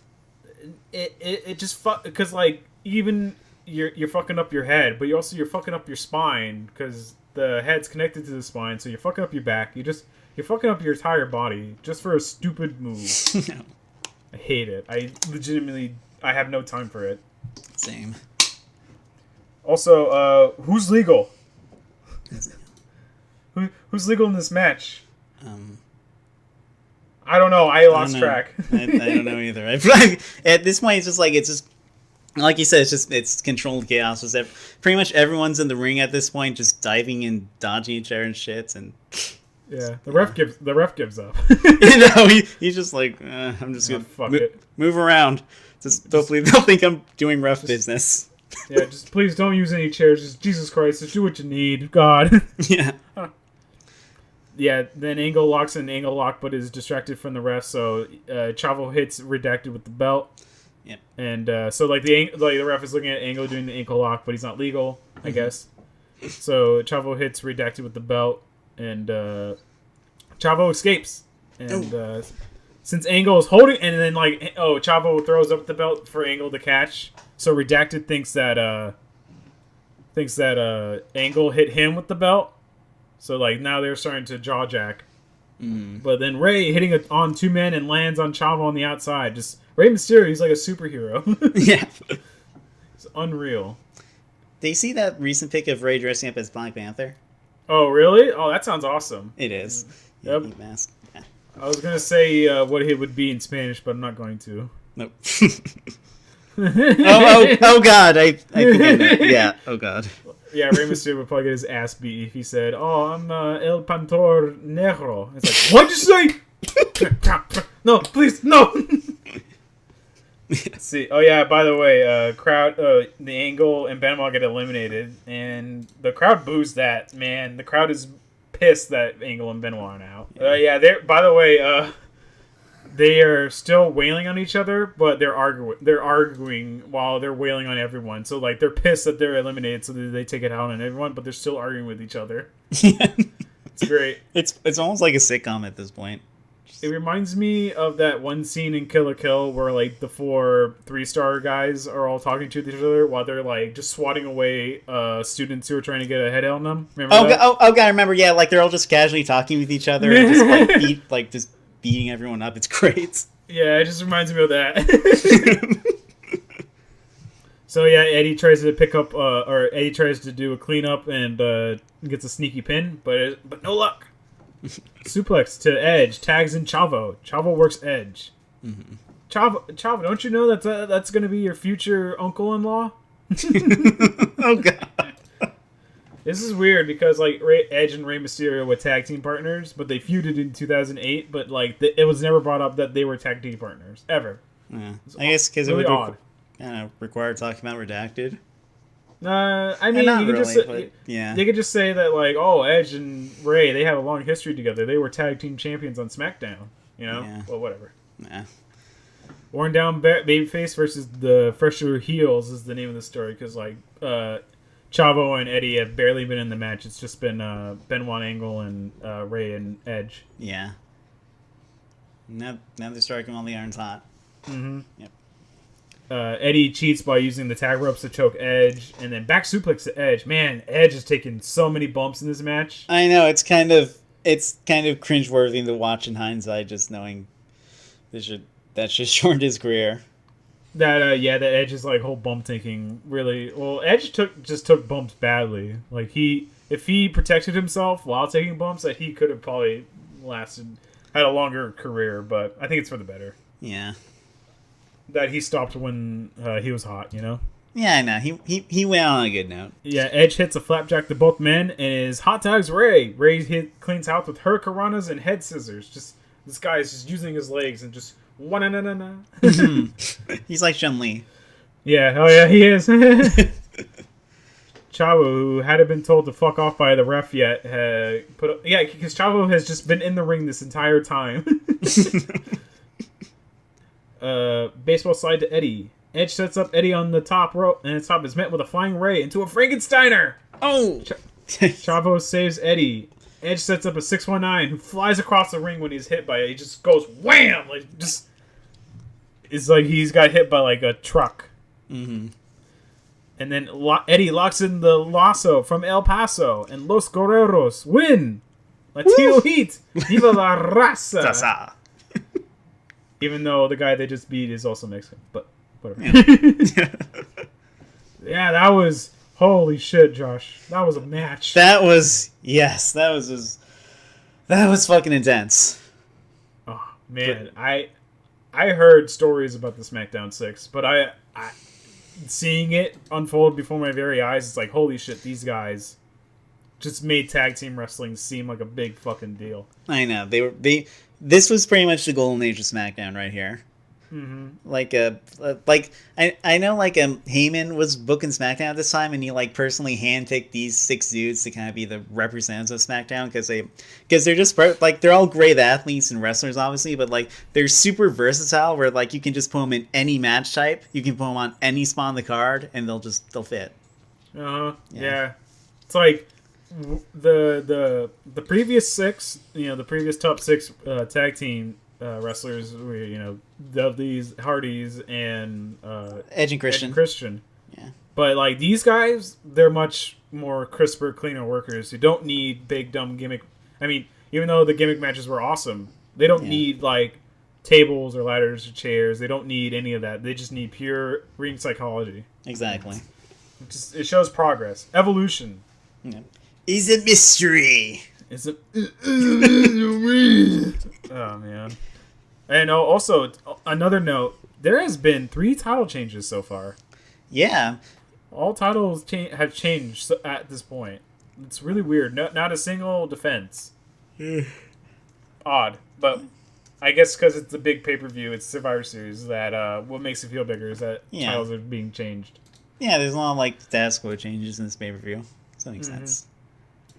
Kane is doing wall push-ups backstage. He's like, I'm doing wall push-ups. I'm getting ready. He's like, do a real push-up, bitch. And then Chris Nowinski comes out. I don't give a shit.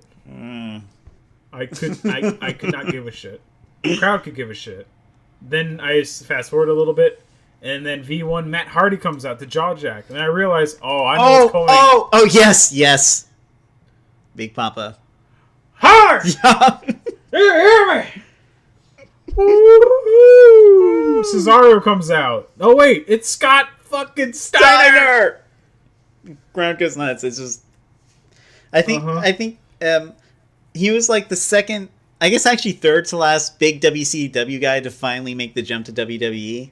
Yeah, it took him a long fucking while too. This was a full year. Yeah, and he immediately fucks up Hardy and Nowinski. Yeah, it just kills them. And then, unfortunately, they edit out the whole "give me a fucking mic" that where Scott Snyder like screams out to get a fucking mic. They edit that out. Oh well. He just cuts a promo. He's like, "I'm back. Holler if you hear me." That's it. That's a good way to say that. Hey, someone's back. Exactly. And to kill 2 jobbers that no one gives a shit about. Precisely. Sorry, Matt Hardy fans. Terry interviews HBK, who cuts a promo, but is cut off by Randy Orton News Network. I forgot he did that fucking. That was his first fucking gimmick. I know, it's awesome. I know. Don't worry, my long flight to New York showed no injuries to my arm, so I'm fine, people. God, he's such a baby here. Like I'm not like just like his face, see how he looks. It's so jarring. His baby face, his baby hair, and his like baby voice. Like he's not talking in the slow. I watched a lot of Jake the Snake Roberts promos voice, but like he's just a guy. Yeah, so it's super surreal. Mm-hmm. But this was a great gimmick because he would just interrupt things that fans wanted to see just for a non-announcement. So this is perfect for a heel. Yeah, he's so full of himself. Just giving non-updates about his arm that it's still broken, but it's fine. It's healing, people. That's funny. And this is only a few months before Evolution would finally start. Mm-hmm. Yep. And then Randy. So now we're getting towards the World Heavyweight Championship, Josh. Oh shit! Kane, Jericho, Booker T, Rob Van Dam, HBK, and Champ Triple H. This is a motherfucking match right here. Mm-hmm. It's I guess since we're now finally, this is the first ever Elimination Chamber. Mm-hmm. Yeah. Yeah. I guess since I have it up here, I'll bring up a few sound bites. Chris Jericho in an interview he did last year mentioned that We didn't see it until the day of the show in Madison Square Garden. And it's one of those things you can tell was made by somebody who's not a wrestling person. It was very clunky. It was very dangerous. It's made of real grated steel. You probably could have made it out of rubber and you wouldn't have known the difference. The walls were very stiff, and they didn't make any noise when you hit them, so it hurts like hell and sounds like shit. It's like the word. Oh, man. Triple H and another interviewer, and I gotta thank ESPN for gathering all these sound bits together. We saw it for the first time, and we were like, oh god, who built this? It was the most horrible thing ever. It took us all day to figure out, like, how does this thing work? The doors are going to open, and what is this made of? Everything hurt. It was just hard, rigged steel. Even the chain walls. Everybody was like, oh, yeah, but it's a chain. Yeah, it's chain. It moved them about a half an inch, and then it was like hitting a lumpy bag of bricks. Yeah, it's just... It's everything, like, they talk about the chamber just sounds like the worst thing. God, I could imagine, like, mentally preparing yourself for this match because it's like, it's made out of steel. You don't know what to do, and you have to put this match together. Mm-hmm. Jeez. Yeah. So, yeah, we have Triple H backstage with Ric Flair. Woo! Woo! At this point, he's just Triple H's sidekick.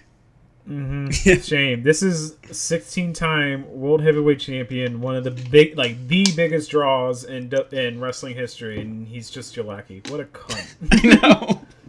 Also, I hate shaved Triple H. It looks so weird. I know. He just has a weird looking face when he's shaved. He's got like such a. He looks like one of them fish that have a really. Like, from the side, it looks normal, but from the front, it's just like a line. And he's like, God, he needs a beard. Yeah. He needs something around his face. Hey, this was a good way to get heat, because I don't like it. I know, he's got a very punchable face here. Uh-huh. Yeah, Triple H says, I'm going to get in there with the 5 best ever in the business. Are you sure? Are you sure about that? Kane is there, you know. I'm gonna get with the 4 best in the business and Kane. And Kane. That would have been funny if you said that. Wait, let me think about it even more. All right, I'm gonna get in there with the 3 best ever in the business. You know, actually, I don't even like Chris Jericho. The 2 best ever in the business. Fuck. The 1 best ever in the business and me. And you know what? Fuck it. Yeah. I mean, I guess he's trying to put him over, but it just seems so disingenuous. Yeah. It's like, come on, who are you fooling? Exactly. And now we cut back to ringside. Yep. I'm back! And better than ever! I hate this fucking theme. I hated it. Like, could you imagine hearing this song week to week? It's like, I'm back. It's like, yeah, you've been back, dickhead. I know. And, yeah, Bischoff, he's just out there to stall for time and then also like really put over the match and like lay down the rules. Yeah, they do a great job. Just they make this a huge event. Like this, you know, it's a brand new match type, and they treat it like the big deal it should be. Yeah, evolution, big progress, big boy steps. This is the greatest invention ever. Yeah. It's funny because years later they treat this like Stephanie's brainchild. I know, weird, huh? Yeah. That's really weird. And, like, Eric Bischoff, he's hitting the floor with a lead pipe to really show, oh, this is real steel, guys. This is real. Yeah. It's like, Jesus. Why didn't you make it out of rubber? Like, making it out of rubber would have been better. Yeah, seriously. It just sounds like they were, like, like Jericho said, it was dudes who aren't familiar with wrestling, so they just tried making it look cool instead of functional. Jeez. So, yeah, then Bischoff heads out, like leaves the ring and like heads up the entranceway, and he's like looking at fans and he's like, "Oh, I'm gonna hit you with the steel pipe." It's like, "Geez, dude, calm down." He's just so pumped up. I know. From this night of making history. Yeah, history making. Jericho comes out. And he comes, and the douchers at WWE New York are singing his song. His shitty theme. I don't know if this is like the only time they use his theme, but it sucks. It sucks. It's not great. And Chris Jericho isn't even selling that it's a song being done by this new metal band. It's just who cares? Yeah, he's got the He's got the Raw tag team titles. Who is he tagging with? I don't know. Christian? I think Christian? Oh, it's Christian. I think, yeah. Oh man, I did not remember that. Yeah, he and Christian were like tag team champs for a couple of years. Oh, okay. Yeah. Oh yeah, Jericho comes in. He goes into his pod. He kind of, maybe I'm just projecting because after like reading the interviews with him, but he looks nervous. Oh God, yeah, he does look super uncomfortable. I don't blame him. Uh-huh. Can you dig it? Yeah. Dig it, sucker! Yes, yes. No, no. Yes, yes. No, no. What the fuck is that part all about? Foreshadowing Daniel. He's a Daniel Bryan fan. My boy Debra. And then Kane comes out to his Finger 11 yes! song, dude. The good thing. Out. Same. Oh, I love his emo girl theme song. Me too.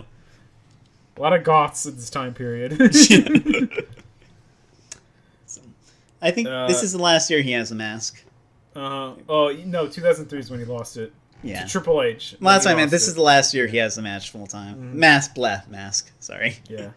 But yeah. I had written down this is pre-Crisis Kane. Wait, no, Katie Vick happened like a month ago. Yeah. So no, we're in Crisis Kane mode. Exactly. And then HBK, Shawn Michaels gets a hero's welcome. I know everyone's. This is like his second national match ever, and he. Sorry, but yeah, he get the crowd loves him. Yeah, his hair. He has the Page boycott. It doesn't. Yeah, he looks like a Melvin. and he has the fucking brown tights on. The I shit my pants Yeah. and knee pads on the outside. Oh, just so fucking tacky. Yeah, just state of your gear, mate. Oh, Jesus Christ, dude. Just state of your everything. Yeah, I prefer the chaps. I don't like the tights, Shawn Michaels. I like chaps. Yeah. They have a funny note where like they mentioned that Shawn's last Survivor Series was 97. Oh man. Yeah, let's not talk about that Survivor Series. Yeah. And then RVD. Oh, I fucking love this theme. One of a kind. Oh yeah, I love this theme. This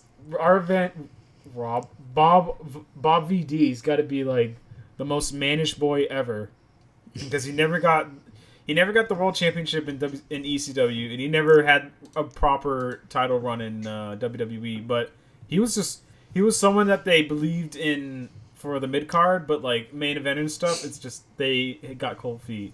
He's like, this is awesome. Yes, love RVD, and the crowd loves him too. They chant his name throughout the match. RVD. They even do the Rob Van Damn. And then Triple H, who the crowd pops for. Oh, my sweet summer children. 2003 will not be kind to you. Yep. Flair's by his side. Uh-huh. Yeah. I have written down that my brain colors in the facial hair, so like when you can kind of see the front of Triple H's face, I just like my brain just projects facial hair onto him. That's probably a smart move. Yeah, just like my brain's filling in the gaps. Uh-huh. So RVD and Triple H kick it off. Yep, they kick it off and yeah. RVD just beats the shit out of Triple H. Oh, I know. I was surprised how dominant he was in this match. Yeah, just super dominant. Like, Jesus kills him. The World Heavyweight Champion is just getting the shit kicked out of him. It makes sense since, like, he was, like, one of the first victims of, like, his reign of terror. Yeah, he's like, fuck you. Yeah. Yeah, by the way, Triple H is bumping like crazy on the steel. Just, oh. Oh, yeah, and that comes to a head much later in the match. You can just see the shit on his back just starting to, like, this is steel, guys. Yeah, there's, like, one part early on when, like, RVD, like, flips him over onto steel, and, like, it's so insanely painful. Yeah, he just, like, he's not selling. He is fucking just, this sucks, guys. This sucks. I know.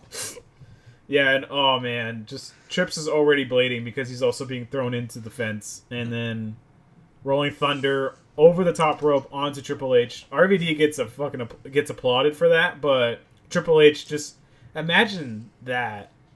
This full grown man just at top speed, crashing into you while you're laying on this grated steel floor. It's just yeah, it's not.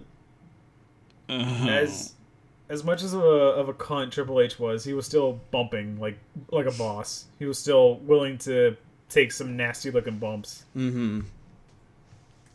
And then RVD is going back, tries to climb Jericho's pod, and he flips him off, and like Jericho's like, "I'm not gonna take that." Yeah, that was a great moment.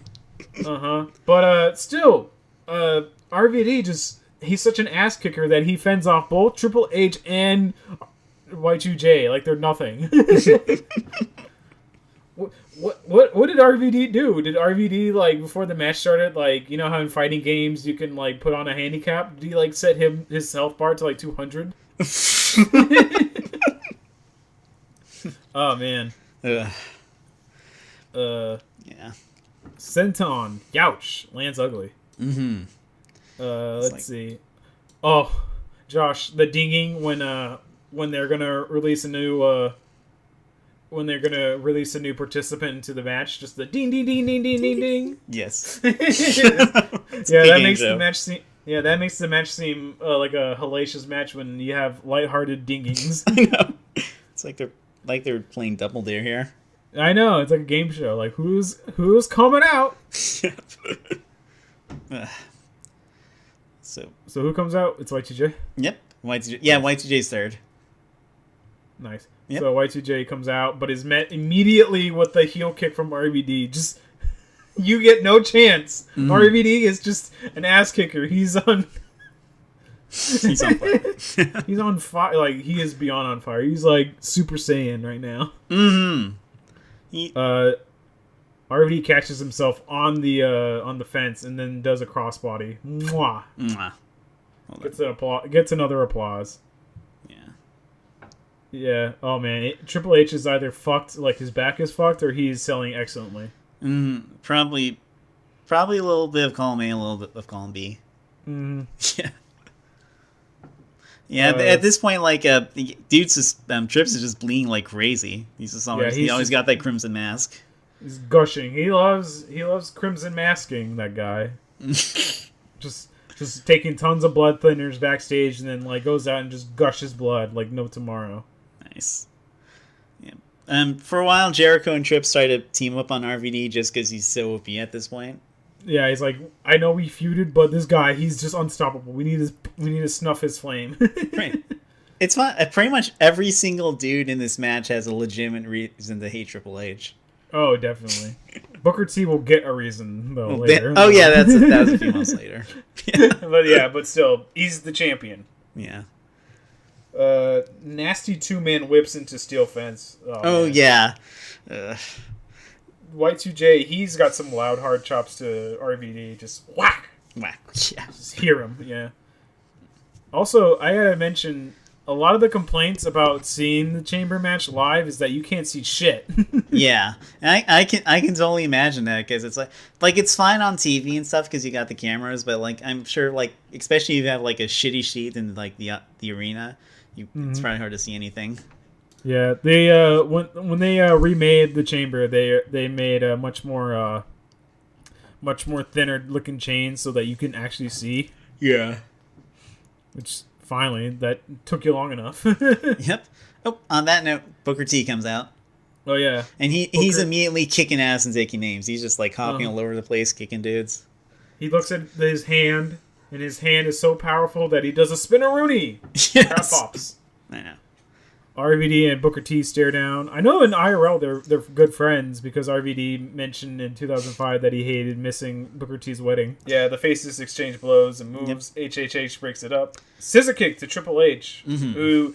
Oh, did you hear Booker T say "fuck you, man"? I did. That was great. I love watching a lot of the older pay-per-views where you get like this random profanity throughout the matches. This is uncensored. Yeah. I remember this one time, Farouk was wondering, like, Farouk and Bradshaw had a match, and I forgot who they were wrestling, and they messed up a move, and Farouk said, "Well, what the fuck?"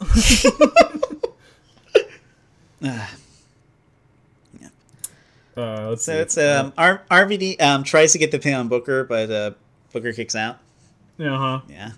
So he's got on the Josh, corner. What? are you ready for the most notorious spot of this match? Oh God, no! But RVD fucks up his frog splash and his knee lands in Triple H's neck, fucking up his throat. That's what I was talking about when I say this shit comes so head. Like, oh my God, that looks so painful.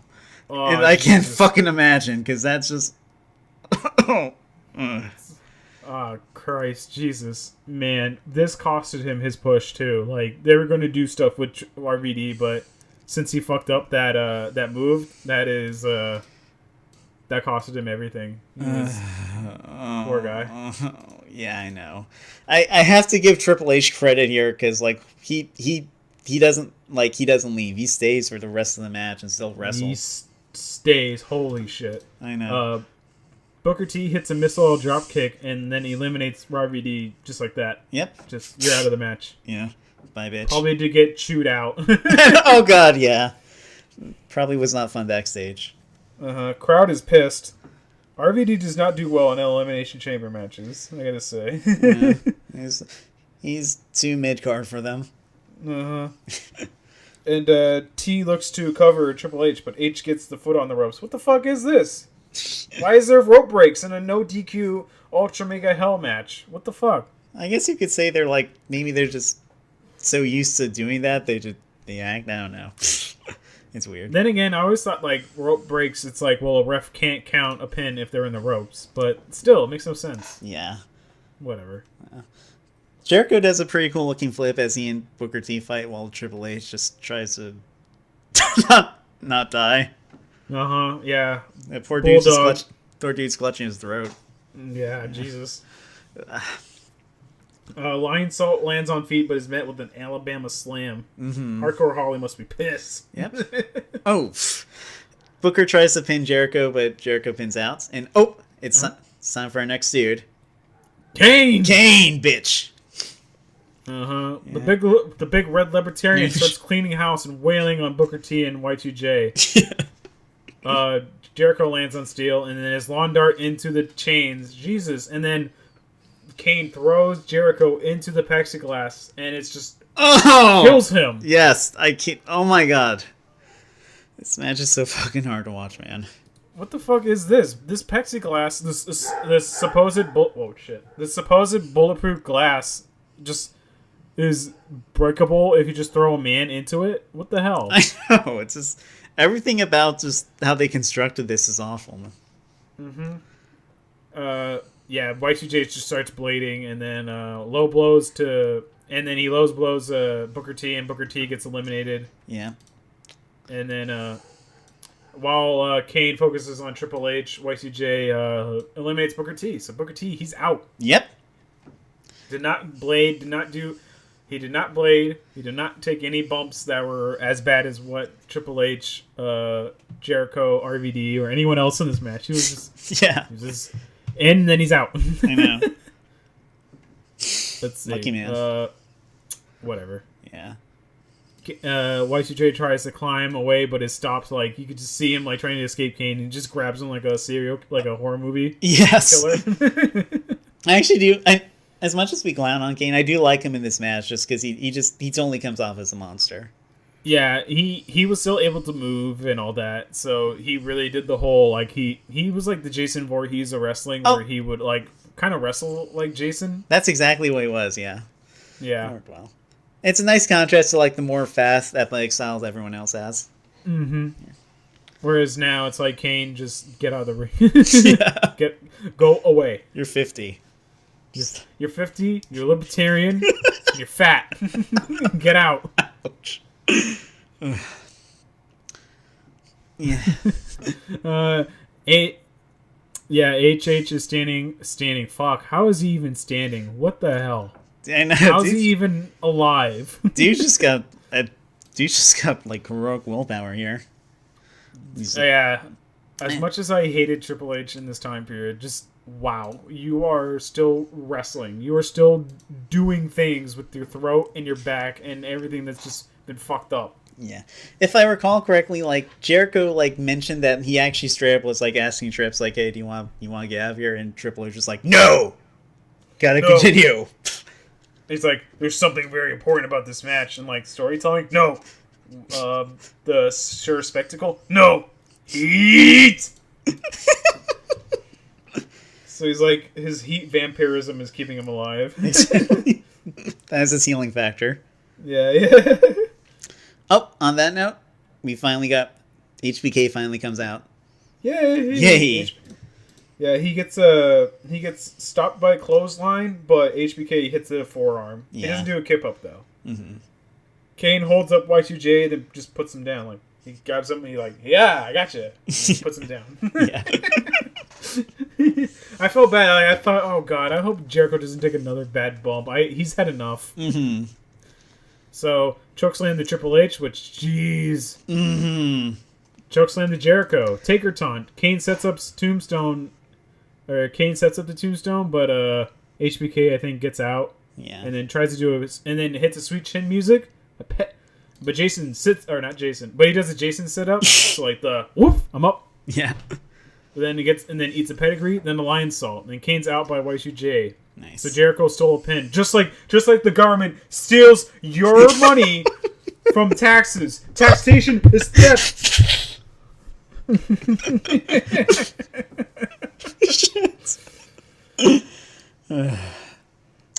So yeah, holy shit. So good way to put over Kane as this monster that you need all these finishers to take him out. You know. Yeah. No one comes out of this match looking bad. Everyone looks pretty good. Yeah. So now Jericho. Yep. So now it's like we got just Jericho, HBK, and Triple H, and they all look like hell. Yeah, they're just getting they're just like, oh man, they're all like fucked up. Yeah, everyone's like showing the wear. Like it's nice. Like at this point, none of them are like doing the flippy shit or whatever. They're all just kind of like lurching around, just like sloppy, just throwing each other into things, just being beat up. Mm-hmm. Yeah. At this point, Jericho and Triple H just like team up and start wailing on Shawn Michaels because even though these two feuded at the beginning of this year, beating up Shawn Michaels is just way more attractive. Exactly. So yeah, just constant like bullying on HBK, but HBK gets out of it. Mm-hmm. HBK is like one of the most like bullied dudes in wrestling. He gets beat up so fucking much. It's because he sells really well. Exactly. He's a very good seller. Yeah. It's kind of, it like shows that he's like and also this is his second match ever, and he's like wrestling his heart out too. Mm-hmm. It's actually kind of amazing. Like a lot of these guys come out amazing looking. Mm-hmm. Skip ahead a little bit because like it's really slow and it's kind of it's just a lot of like the notes here. Just Jericho and Trips continue beating him up. They beat him up some more. Mm-hmm. Yeah. And then he gets out of it, and then HBK hits a sweet chin music on Y2J and eliminates him. So it's down to 2. Fuck yeah! At this point, HBK's got a nice crimson mask himself. Mm-hmm. Yeah. The two throw ham bones at each other, and then Triple H hits a spine buster. Kick out of 2. Oh. But man, how the fact that he was able to even hit that is like big ups to you, Triple H. Yeah. Let's see. A lot of back and forth stuff. A lot of like being thrown. Oh yeah, HBK gets thrown into a plexiglass, and I think that breaks too. Oh God. Mm-hmm. Yeah. Jeez. I mean, it's clearly plastic, but still. I know that still has to hurt. Mm-hmm. Yeah. So yeah, they're just at this point they're just like beating the shit out of each other. I love it. It's just like at this point it's just like. It's almost like, at the end of Metal Gear Solid 4 when Snake and Ocelot are fighting each other and they're just both so exhausted that they're just kind of just, that's pretty much what this is. Well, there's no Russian taunting in this match. No. So no smooches on the side of your cheek. Sells the hell out of a facebuster. Did you see that? Like, yes. Hits this facebuster and like Shawn Michaels makes it seem like it was the hardest thing ever. Mm-hmm.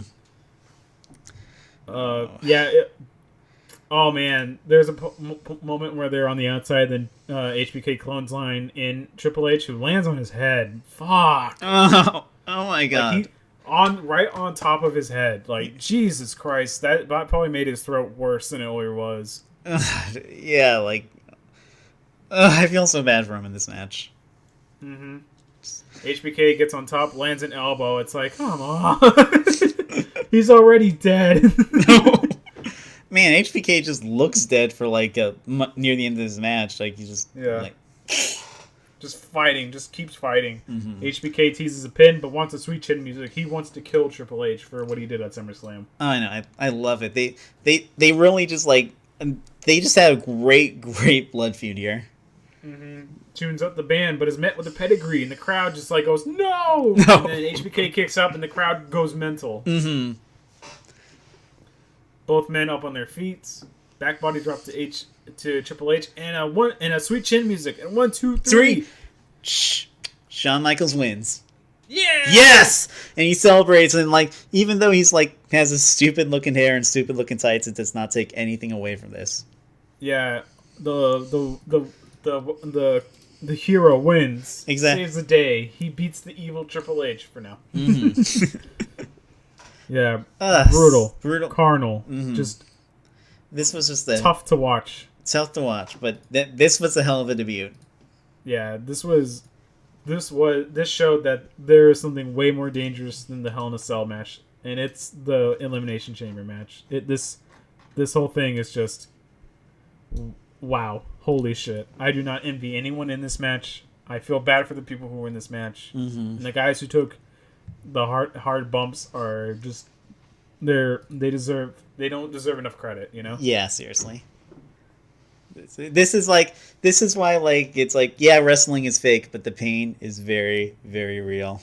Yeah, this is a good way to prove to someone like, no, this is for realsies. You cannot fake landing on steel grate. You cannot fake running into plexiglass, and you cannot fake being whipped into the chain link fence. Exactly. It's just wow. Yeah.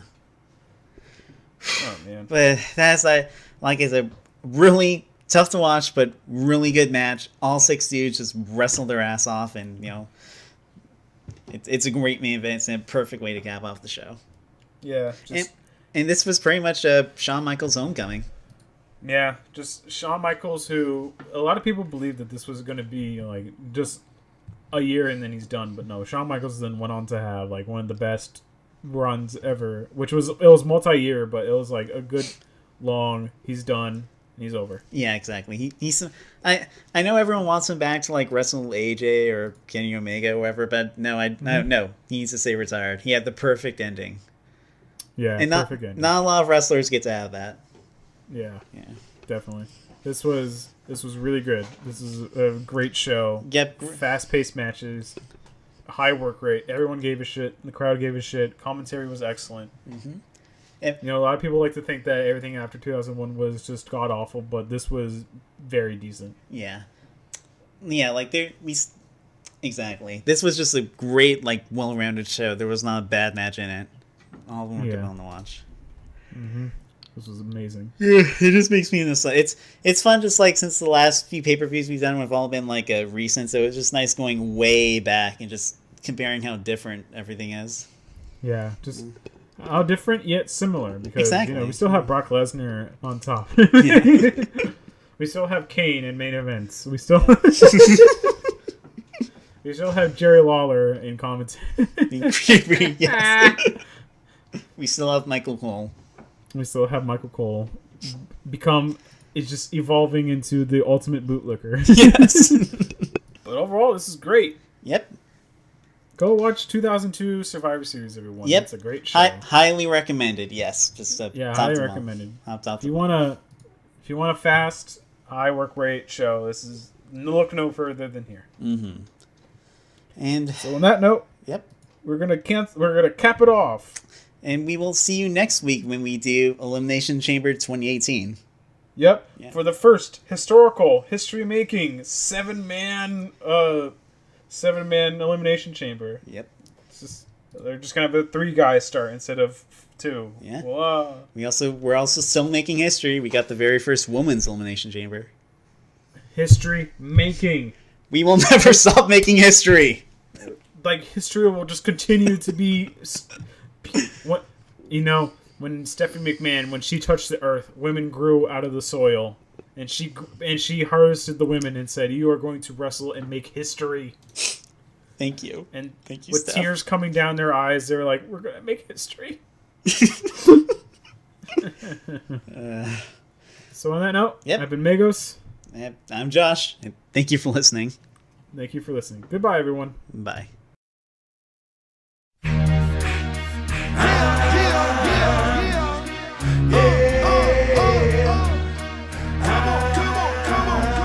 Come on.